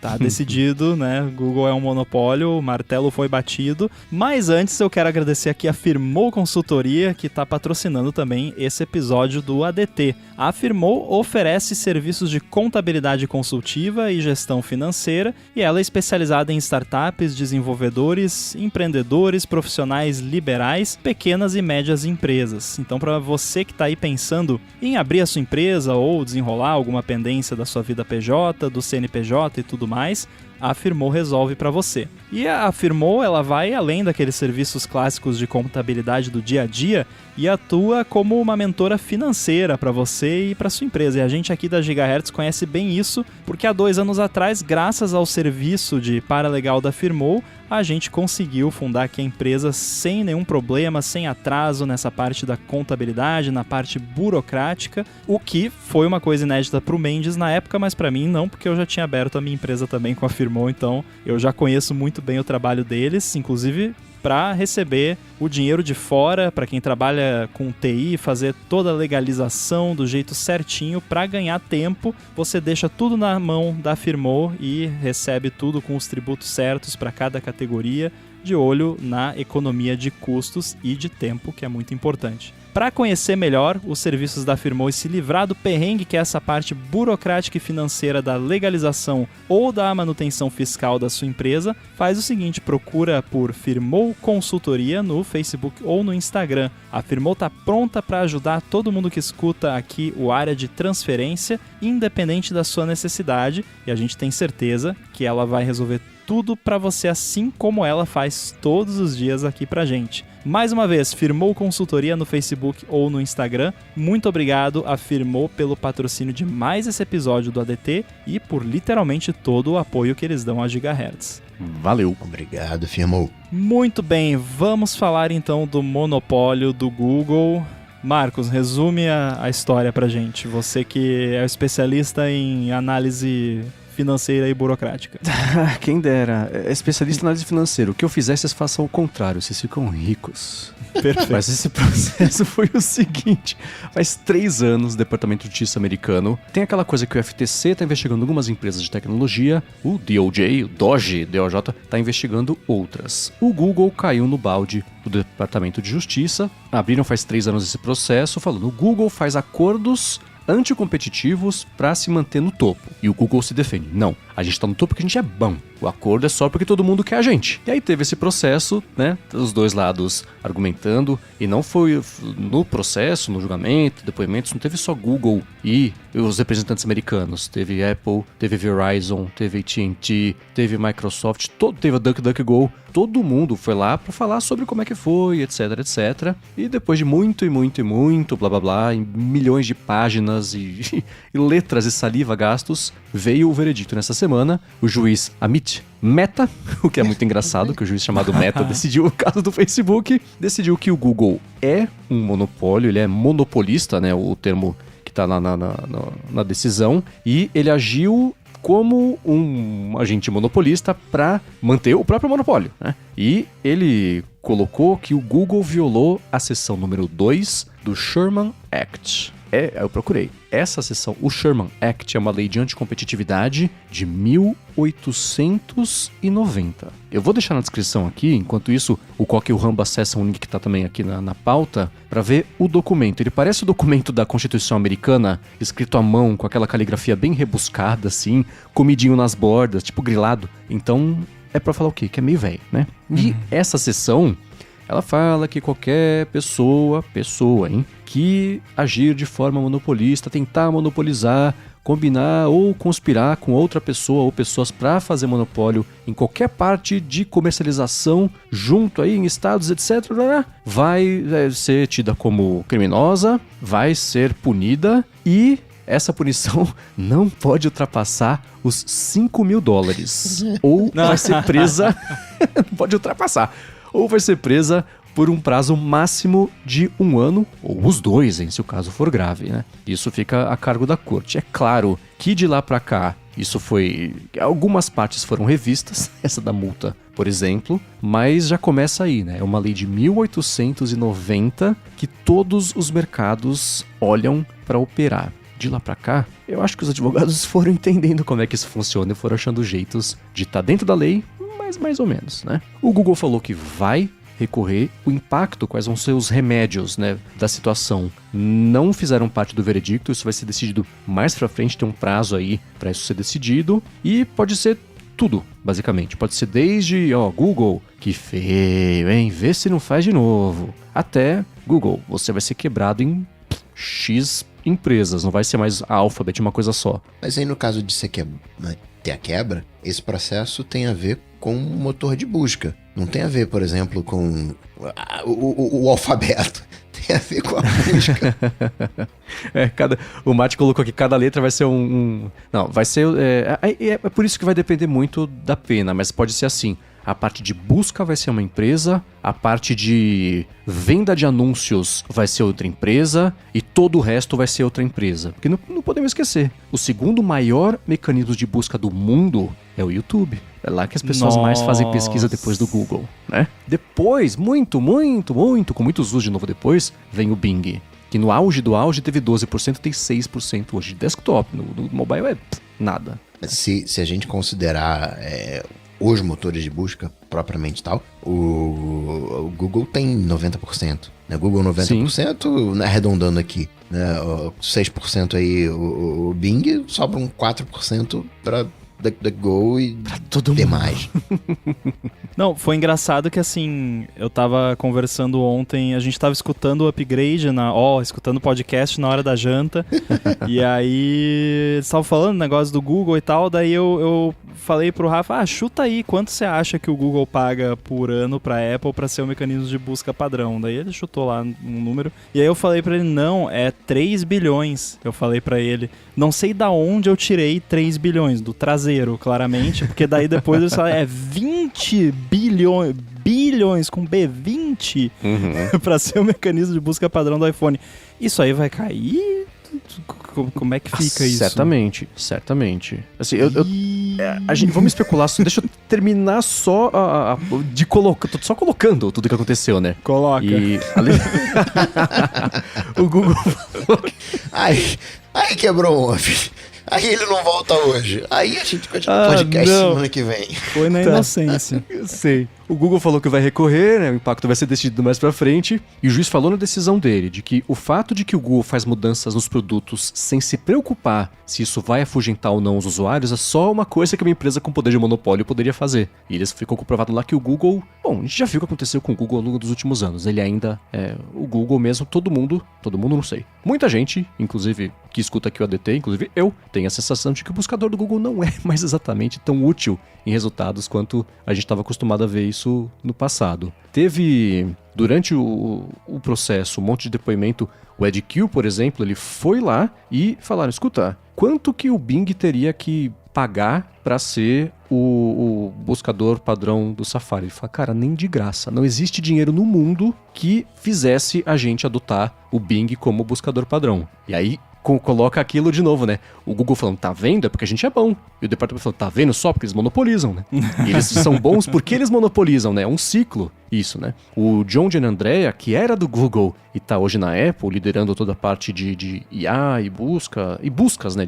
Tem App Store, tem, enfim, né? Outros tipos de buscas que não são só de buscador de web. Ele falou que esse é um mercado que tá travado, por quê? Não tem bons buscadores porque falta grana pra fazer, e não tem grana pra fazer porque ninguém consegue investir o necessário pra montar um produto que seja do tamanho do Google. E o Google se aproveita dessa situação de monopólio de buscador pra quê? Pra ter os próprios anúncios, priorizar os próprios produtos, e ele próprio, isso ficou... Nesse caso de anúncios, ficou uma coisa meio dúbia Dúbia não, ficou complicado no veredicto do juiz, porque uma das acusações do Departamento de Justiça era que o Google tinha monopólio sobre anúncios na web. O juiz falou, não, eles não têm monopólio sobre isso, mas eles têm monopólio sobre anúncios de texto em link para buscador, porque afinal eles têm essas duas operações. Então essa já é uma coisa que certeza que vai ser separada uma operação da outra, porque aí o Google vai ter que concorrer com si mesmo, né? E ele fala, o Google cobra ridiculamente abaixo do que seria justo para ser cobrado e ninguém consegue cobrir esse preço, porque o Google toma prejuízo para numa escala maior ele ter esse lucro, né? Então o John Giannandrea da Apple, que era do Google, falou, não tem como concorrer. O Ed Q falou, o que tem no mercado hoje a gente não usaria nem de graça, né? E o juiz falou, não usaria de graça por quê? Porque o Google dominou a ponto de ninguém conseguir crescer para ficar tão forte. Então essa é... Eu acho que eu falei toda a situação aqui. Teve alguma coisa que não ficou clara ou que ficou faltando pra gente poder falar? E agora? O entendimento, né? Aproveitando que o Rambo falou da grana que o Google paga. O Google paga um fixo, o Google paga 20 bilhões ali todo ano, agora isso é um dado, né, não atualizado, ou ele paga um percentual do que ele arrecada. No seguinte sentido aqui a minha pergunta. Talvez o Ed Q pudesse dizer, cara, se o Nadella pagasse 10%, que é o que o Google paga de fato de comissão, de faturamento, enfim, aí eu usaria.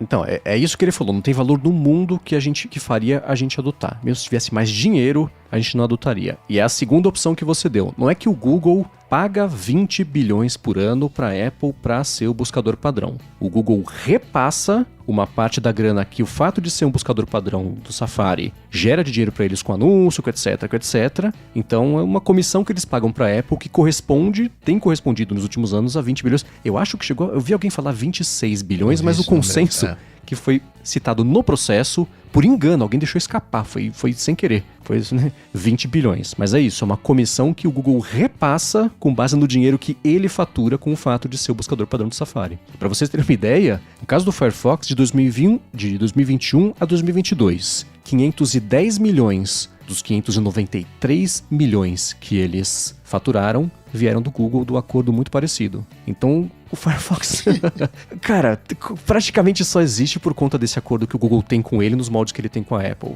Então, não tem essa parte não tem como defender que eles usam o poder também que eles têm pra se manter, e com isso eles vão ficando com mais poder ainda. Não teve uma parte que o Nadella, né, quando foi questionado, ele falou, pô, caramba, o Google também interfere nos treinamentos de IA, eles pagam pra ter treinamentos de IA melhores envolvendo anúncios, e a gente não e usa o peso que eles têm e aí não deixa a gente, né, Microsoft chegar junto, né, também reservando essa parte de anúncios. Esse pedaço eu não cheguei, mas é um processo que está sendo construído enquanto nós falamos aqui. Esse negócio de acordos exclusivos, tem um negócio do Reddit que a gente falou semana passada. Eu acho que a gente falou, nem lembro mais. Mas essa é uma outra treta, mas se essa é uma pergunta retórica, conta pra gente. Mas esse pedaço específico eu não peguei. É retórico, né? Ele realmente falou lá né, que tem essa parte de envolvendo, né, os anunciantes, né, com os modelos de IA nos treinamentos, porque é um outro braço também que o Google ele não ganha grana por ser um motor de busca. Ele ganha grana com os anúncios que ele exibe por ser um motor de busca. Uhum. E de forma indireta, né? Se bem que no fim quase tudo acaba virando anúncio, mas os dados, né? Porque o seu histórico de buscas diz muito sobre você, né? Tanto é que é usado aí em investigação criminal e tal, né? Que eu acho muito engraçado, né? A pessoa quer matar alguém, vai lá no Google, venenos indetectáveis, na véspera do crime, né? Pô, é muito burro. Mas enfim, teve uma coisa que me chamou a atenção aqui, desse quote que você botou aqui, o fato que o Google faz mudanças nos produtos sem se preocupar se isso afugentará os usuários, é algo que só uma empresa com um monopólio pode fazer, o que faz sentido, eles meio que pintam e bordam lá pelo menos com o motor de busca e todo mundo continua usando, né? Pelo menos a maioria das pessoas. E aí eu tentei transpor isso pro caso da Apple. E aí eu me fiz a pergunta, isso é verdade também com relação à Apple? E não sei vocês, mas eu tive a impressão que isso aqui se aplica no caso da Apple com desenvolvedores, mas não com usuários. E, tipo, a Apple faz o que ela quiser, maltrata os desenvolvedores do jeito que ela quer, e a galera continua desenvolvendo porque continua sendo vantajoso no fim das contas e não tem pra onde escapar. Excelente. Agora, o usuário, eu não sinto que a Apple pode fazer o que quiser e todo mundo vai continuar usando e beleza. Não vejo dessa forma. Eu tenho que pensar, o que ela precisaria estragar no iPhone pra todo mundo desistir? Que eu acho que é a mesma coisa... Não, todo mundo é muita gente, né? Pra deixar de ser... Sem se preocupar com isso. A Apple não precisa se preocupar com que ela muda nas coisas dela? Eu acho que não. Eu acho que sim, eu acho que ela precisa se preocupar. Eu não acho que ela não precisa se preocupar. É uma excelente distinção, no caso de desenvolvimento não tem o que fazer. Né? Mas é que daí, tipo, no Sherman Act lá não fala sobre monopólio de desenvolvedores. De App Store. Exatamente. Vamos começar do primeiro passo. Aqui todo mundo concorda que o Google é monopólio. Estamos fechados nisso. A gente pode discutir a lei antiga, tem que melhorar a lei, mas assim, né, ele é um monopólio e usa esse peso, oferece um bom serviço, né, pode melhorar aqui, né, a galera tá chegando junto, mas aí entra naquilo que a gente fala, né, da importância de ter regulamentações a esse respeito. Porque o Google, quando surgiu, ele era ali, né, digamos assim, ele era oposição, né, quebrou lá o KD, né, que a gente tava falando, Yahoo, whatever, por mérito, por apresentar um bom serviço, né, ele não... Né, o Google não é ruim, falando de motor de busca, mas a questão é que ele vira ruim a partir do momento que ele exerce esse peso, né, ele exerce essa liderança que ele tem, né, vamos fazer aqui um acordo. Eu acho interessante esse processo, porque ele, entre aspas, é o primeiro, né, das Big Techs. E aí, né, se fez com o Google, a Apple vai entrar, vai ser na mesma. Com os desenvolvedores ali, com, né, os usuários, enfim, né, mas sei lá, né, o governo, sei lá quem é que a gente pode dizer, usando o termo técnico do A do Rambo é o governo colocando, né, ali o que vem pela frente, né? Antecipando o que vem pela frente para todo mundo de tecnologia. Acaba que são monopólios.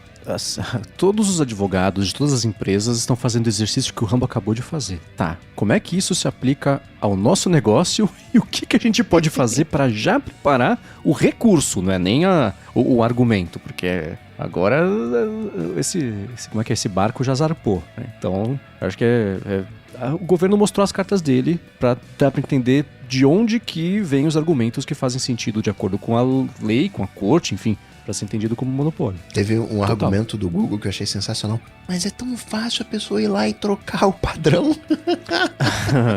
Pelo amor de Deus. E a gente entra naquela questão que a gente chegou a discutir na questão da Apple, embora a gente não concorde necessariamente com tudo que o DOJ colocou no processo. E tipo, é bom porque é um monopólio ou é um monopólio porque é bom, né? Então, tipo, Sim. O Google é um monopólio porque é muito bom e todo mundo só usa o Google e aí ficou assim? Ou ele usou atitudes monopolistas pra forçar todo mundo? E é bem como você falou, sim, provavelmente é uma mistura das duas coisas e, enfim, isso não vem ao caso porque, né, se for ver ali como o juiz está pensando dentro da lei, isso não vem ao caso, não é essa questão. Mas eu fiquei pensando outra coisa. Tá, Google não pode mais pagar para ser o mecanismo de busca padrão. A Apple vai tirar o Google como mecanismo de busca padrão? Ou Não. O Google nem precisava estar pagando isso para a Apple. No processo, a Apple falou que ela gastaria 6 bilhões de dólares por ano para ter um buscador. Nem falou que isso seria bom, só para ter um buscador, né? Então, o que eu imagino é que uma solução possível, se é que vai ser uma obrigação desse tipo, igual navegador na Europa. Tá aqui a lista dos 10 mais usados no seu país. Escolhe, quando você for configurar o iOS, configurar o iPhone, exibido em ordem aleatória, e a cada X anos a gente revisa essa lista e... Da onde que os motores de busca ganham grana? Tirando o Google, que a gente sabe que é de anúncio. Qual é a minha proposta aqui? Como é que o Bing pode ganhar grana para fazer um produto melhor? Tá, tem o Bing Ads, tá, não foi uma boa pergunta.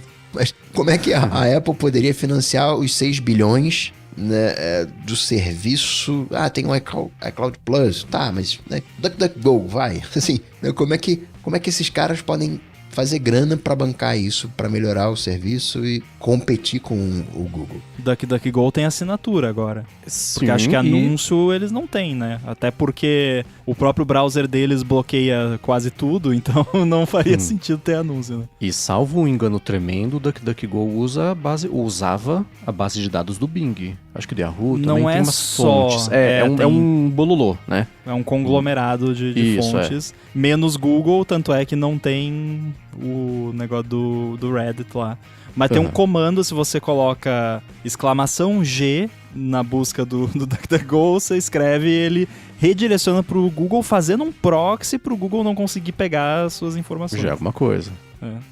Mas o que dá o dinheiro é anúncio. Você vem aqui...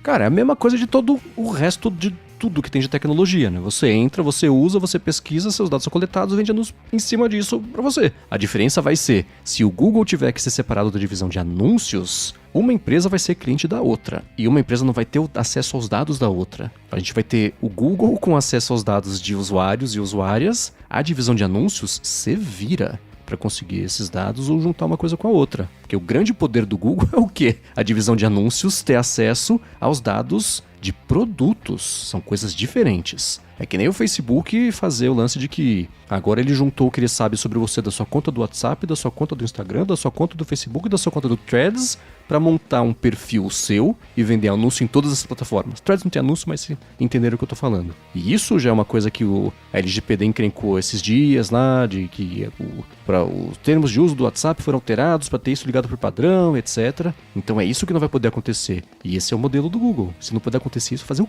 quê, né? Eu fico em dúvida quando eu vejo essas coisas de tipo, tá, a divisão de anúncio não pode mais ter acesso. Como que você garante isso? Tipo, não tem como. Excelente, né? Ponto também. Aí, sei lá, cria um canal, passa uma fibra ótica num lugar lá, tudo criptografado e chega lá e quem é que vai ter lá um fiscal do DOJ pra ver isso? Auditorias a cada X tempo, isso. E a gente sabe exatamente o que vai acontecer. Google é pego compartilhando informação com a Alphabet Edge. Desculpa, era um servidor aqui que estava ligado atrás do armário, a gente não percebeu, estava ligado, foi um acidente, corrigimos a situação. Porque há 6 meses pode Google acontecer, inclusive, porque essas infraestruturas são tão complexas que Exato. até desfazer a ligação de uma coisa com a outra, vixe, é complicado. E o Google certamente passou os últimos anos tornando impossível desfazer uma coisa da outra, que é a mesma coisa que o Facebook vem fazendo há muito tempo com os próprios produtos. Integrando o WhatsApp Messages com o Facebook DMs com o Messenger não sei o que você liga a sua lojinha do Instagram junta com o WhatsApp, que é justamente pra isso. Fala assim, não dá pra separar os gêmeos siameses, você mata os dois. Então é exatamente o que o Google vai argumentar. O Windows, né, no Windows 95, 98, que o Internet Explorer era o Finder do sistema, né? O Explorer era o Internet Explorer, então não dava pra deletar o Internet Explorer que o sistema não funcionava mais. E o que aconteceu por causa disso? A Microsoft foi processada pelo Departamento de Justiça dos Estados Unidos, foi condenada por ser um monopólio, foi condenada a ser desmembrada em 2 empresas, sistema operacional uma coisa e produtos outra coisa, e eles conseguiram reverter, né? Mas com um monte de regras, etc. Adiantou pra caramba, né? Um monte de regras pra evitar que eles fossem monopolistas, etc. Então a esperança que o Google tem é de também conseguir reverter e se comprometer, jurar com o mindinho que vai fazer tudo que for mandado, e advogados lá achando um jeito de agora, com a nova lei, com a atualização, com esse precedente, contornar de novo, né? E um ponto que eu vou tentar fazer aqui do jeito menos complicado e, sei lá, polêmico possível é o seguinte. Eu cacei aqui, tá? Essa lei, 1890. O plástico foi inventado em 1907. Não existia plástico quando essa lei foi inventada.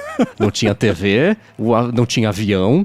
A patente do Mercedes, do Carl Benz lá, foi feita 3 anos antes. Essa lei, né? Sim, pelo amor de Deus, né? De lá pra cá, o objetivo dessa lei é o quê? Garantir que exista uma concorrência justa do mercado. O mercado vai tentar achar jeitos de, dentro da lei, estar fora da lei. A lei tem que ser revista para, de tempos em tempos, especialmente negócios que não eram nem concebíveis na época, não tinha plástico, troca para 2024, mudou um pouquinho o cenário. Então, não só essa lei, mas todas as outras, na verdade, se o Google achou um jeito de, dentro da lei, se tornar um monopólio, quer dizer que a lei é falha. Ela tem que ser revista porque não é mérito do Google ter conseguido dobrar a lei. Não, é uma falha de projeto, né? E a gente vê a mesma coisa com outros, não dá nem pra citar, mas tem um monte de exemplos desse tipo de coisa aqui. Parabéns pro Google, que chegou a esse tamanho, chegou a esse faturamento, chegou a essa condição jogando dentro das 4 linhas, mais ou menos. Mas agora que eles mostraram que até dentro das 4 linhas você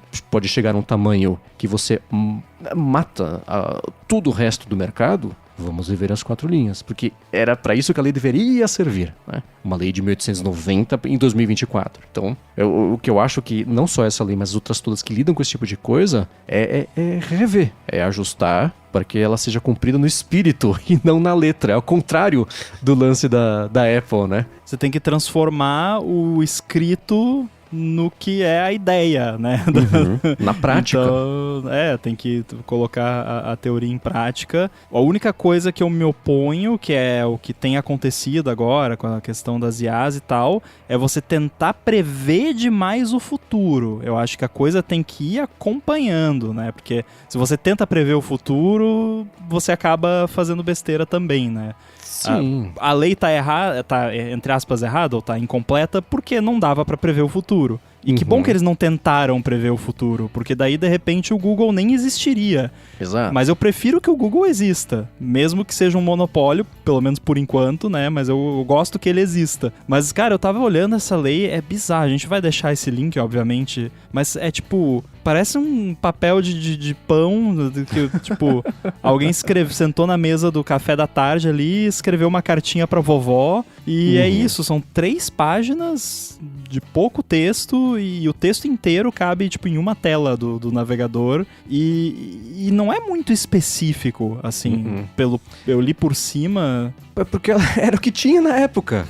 É que a gente tava Não tinha brincando no plástico. começo aqui. Então, né? No começo da gravação aqui, antes da gravação, pra quem escuta a edição sem edição, sabe que a gente tava fazendo os números ordinais, assim, né? E quem pensou nos números muito gigantes falou, isso nem existe, a gente não vai ter que lidar com isso. Deixa no futuro alguém que precisa lidar com isso, tem que falar e escrever isso aí. É meio parecido, né? E um argumento que eu sei que é muito complicado e espinhoso, mas é a mesma coisa, né? Especialmente nos Estados Unidos, lei armamentista, as armas da época que era permitido cada um ter a sua versus armas de caça e de destruição em massa. Destruição em massa não, mas de armas automáticas. Então é a mesma coisa, você prevê o que tá lá, prevê 2, 3 passos pra frente, mas tentar inventar o que vai existir daqui a 100 anos pra que esteja fracasso completo. Por isso é você... Só pra prevenir feedback, nesse caso é bem mais complicado porque tá na Constituição, né? Sim. Mas todo mundo... Vocês entenderam, né? Pelo amor de Deus. Então é isso, né? Você tenta ao máximo ser justo com a situação, prevendo uma coisa ou outra, mas é preferível você já se comprometer com a ideia de revisar isso de X em X tempo, quando aparecer um Google da vida que extrapolar muito ainda nos limites da lei, do que a alternativa que é você... Aí sim é o lance das leis de IA, de você sufocar estou com analogias terríveis aqui, os bebês no berço e vai fazer o que a partir daí, né? Aí sim, você é a causa da concorrência não existir, que é o que você queria promover, né? Então é um equilíbrio difícil. E as ações da Apple, hein? Dia que bateu o martelo, ó, Google não vai mais pagar 20 bilhões por ano pra Apple, porque é uma porcentagem significativa do revenue de serviços da Apple, né? Vamos ver, nesse trimestre quanto eles faturaram de serviços. Eu lembro que eu fiquei surpreso ouvindo vocês falarem, porque não é tipo 0,5%, que já seria alguma coisa, né, mas... A porcentagem eu lembrava que era 28% nesse trimestre. Nossa. 28% do faturamento da Apple foi de serviços. Mas quanto isso quer dizer? A Apple gerou 24,4 bilhões nos últimos 3 meses em serviços. Se você pegar esses 20 bilhões que o Google paga para a Apple e dividir ao longo do ano, dá 1,5 bilhão por mês. Então, dá 1,6 na verdade, né? Então, se você colocar isso no trimestre, são 4,8. De 24,4, de 24 para 20 em bilhões, que ainda né, é só nem um terço do faturamento da Apple, não é tanto assim, não. É melhor você ter mais 20 bilhões do que deixar de ganhá-los, isso sem dúvida alguma. Mas se você pegar a operação inteira, só a operação de serviços mesmo, se ela aumentar 30 centavos o preço do Apple Arcade, ela já fatura mais do que isso, né? Google, manda pra nós os 20 bilhões que a gente bota o logo no site da Gigahertz. Exatamente, a gente bota até em destaque, se vocês quiserem. Excelente investimento. Não, mas peraí, eu fiz uma leitura diferente do Mendes. Se é 20, arredondando, né, 20 e poucos bilhões por trimestre, um dos trimestres... Por ano. Não. 20 bilhões por ano é o que o Google paga. Isso. No último trimestre, a Apple faturou 24 bilhões Isso. de serviços. Ou seja, um dos trimestres é só do Google, se a gente anualizar o processo. Então vai dar 1/4. É considerável, dá 25%.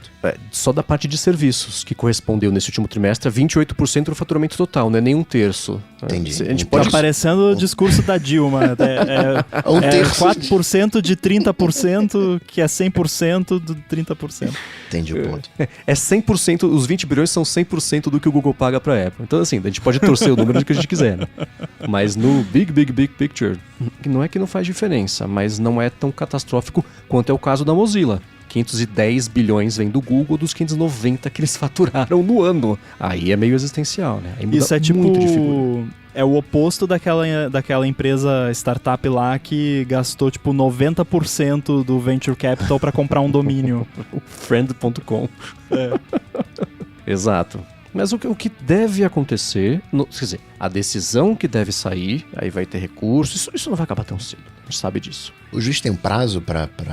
Geralmente, na decisão sai o prazo de quando que o juiz vai falar sobre o veredicto. O veredicto não, a pena, a punição, sei lá. Eu não vi, eram 200 e poucas páginas, eu li as primeiras da situação, ele começou a listar o RG de cada um, falei, deixa pra lá.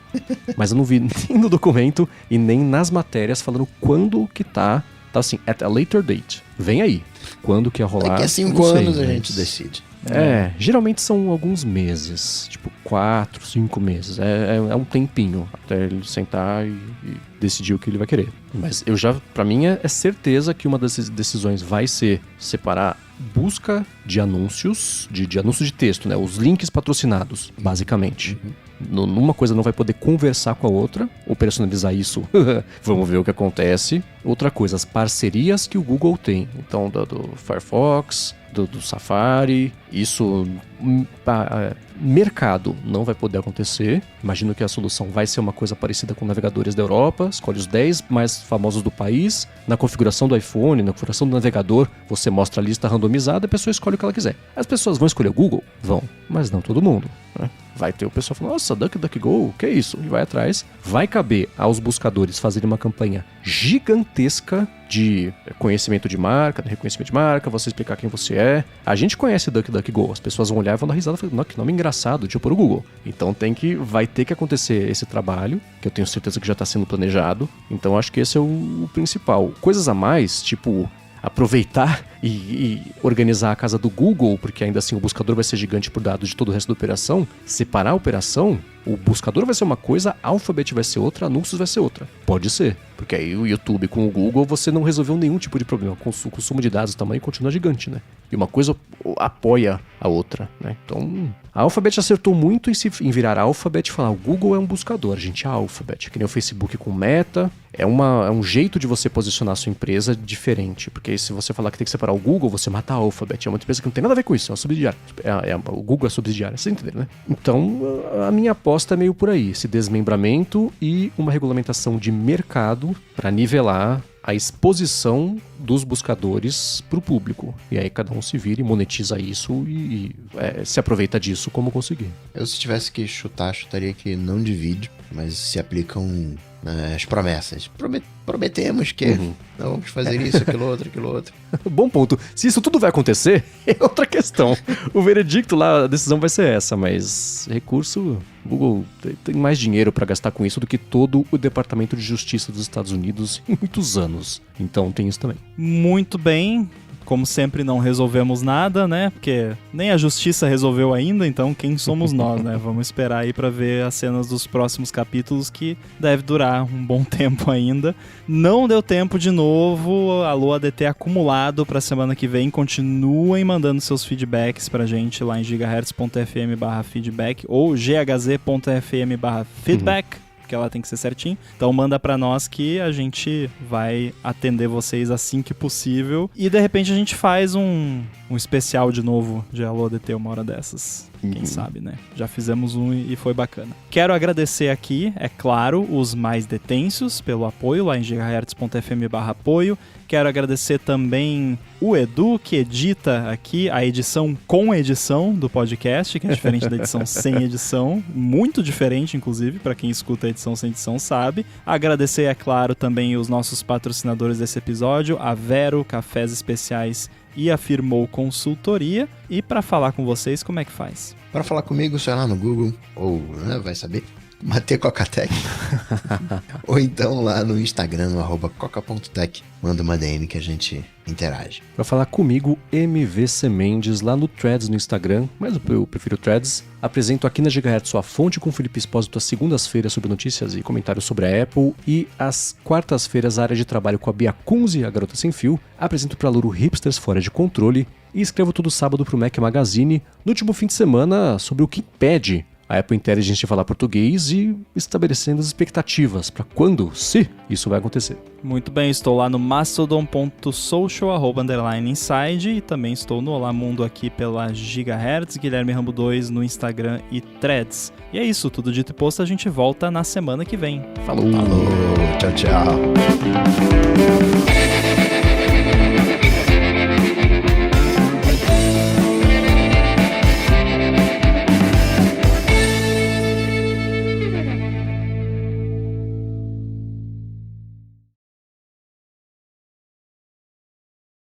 A gente tava vendo aqui os números ordinais que tá chegando o episódio 400, né? Que o Rambo deu sorte no de hoje, a dicção tá favorecendo, mas como é que vai ser quando for o quadricentésimo? Não é quadricentésimo. Como é que é, Coca? Você lembra? Quadringentésimo. Quadringentésimo. Não dá. E depois vem o quingentésimo. Esse vai complicar. O que a gente vai tentar de falar de quinhentésimo. Vamos pular pro milésimo. Aí quando chegar no 1400 a gente pula pra 2000. Aí daí como depois... é que é? Duemilésimo? Duemilésimo. Tem, depois do 600 tem 2 jeitos. Tem o sexcentésimo ou o seiscentésimo. O seiscentésimo tem que ser. Não. O de 7 deve ser ferrado também. Como é que é o de 7? Septegentésimo, deixa eu ver. Septigentésimo ou setigentésimo. Aí é octingentésimo, noningentésimo. Nossa, 3 N's no espaço de 6 letras. Não, de 5. Esse ou é complicado, né? Por que tem ou? Por que não, né?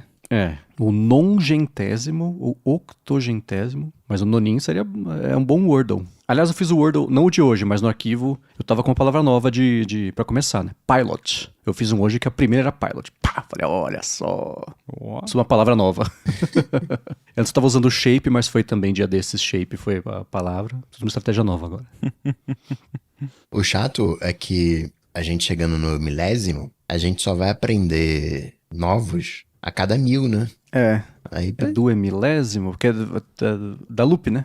Duemilésimo memes, não é isso? A gente tinha que fazer de 1000 em 1000 episódios, aumentando de 1001 em 1001 pra ficar, né? Sabe qual é o formato dessa curva? É uma curva logarítmica. Né? Nossa! Vocês sabem de verdade como é que é o 2000 ordinal? Não faço ideia. Chutem, vocês não vão acertar, mas chutem. Dilésimo. Bilésimo. Bismilésimo. Bis. Que horrível. Bis. Eu quero bis. Me dá. Aí depois é o termilésimo. Nossa, quem que deu esses nomes? Esse bismilésimo é bisonho.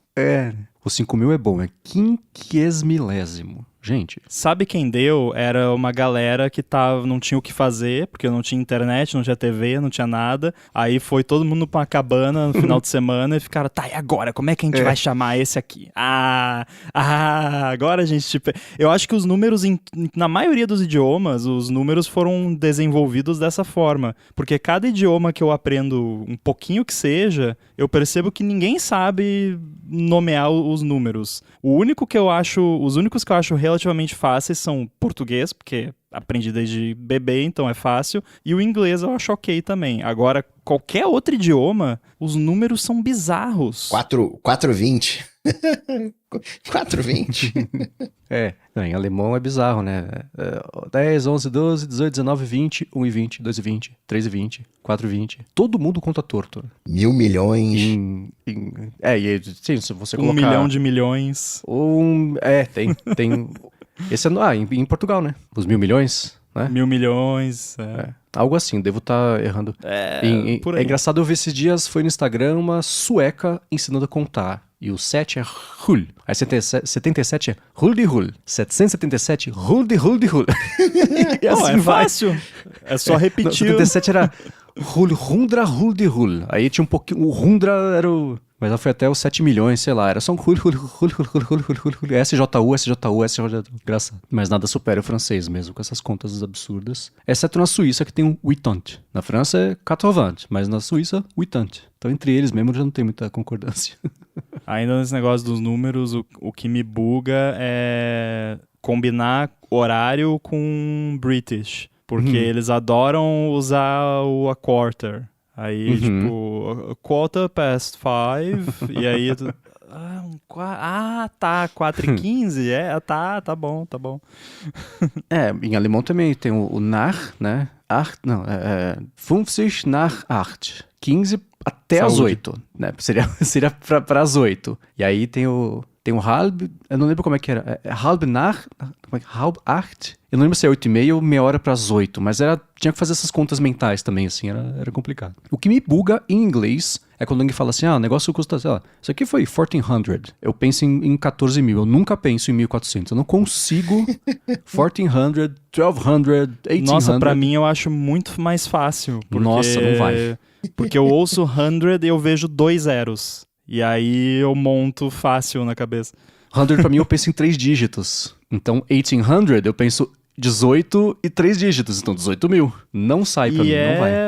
É a forma mais comum mesmo de falar. Dificilmente você vai ver alguém falando, tipo, 1,200, que é o Sim. certinho, né? Só por escrito e tal. Porque dá mais trabalho falar, né? Então, Muito. 1400 já sai de uma vez, Sim. né? Mas me buga em série, em filme, eu não consigo. Ainda bem nessa hora que bom que tem legenda, porque eu ia errar todos os cálculos mental da história. Em português não funcionaria porque fica mais difícil, tipo, 1400. Né? Seria 600, 700, 600, 900, 10.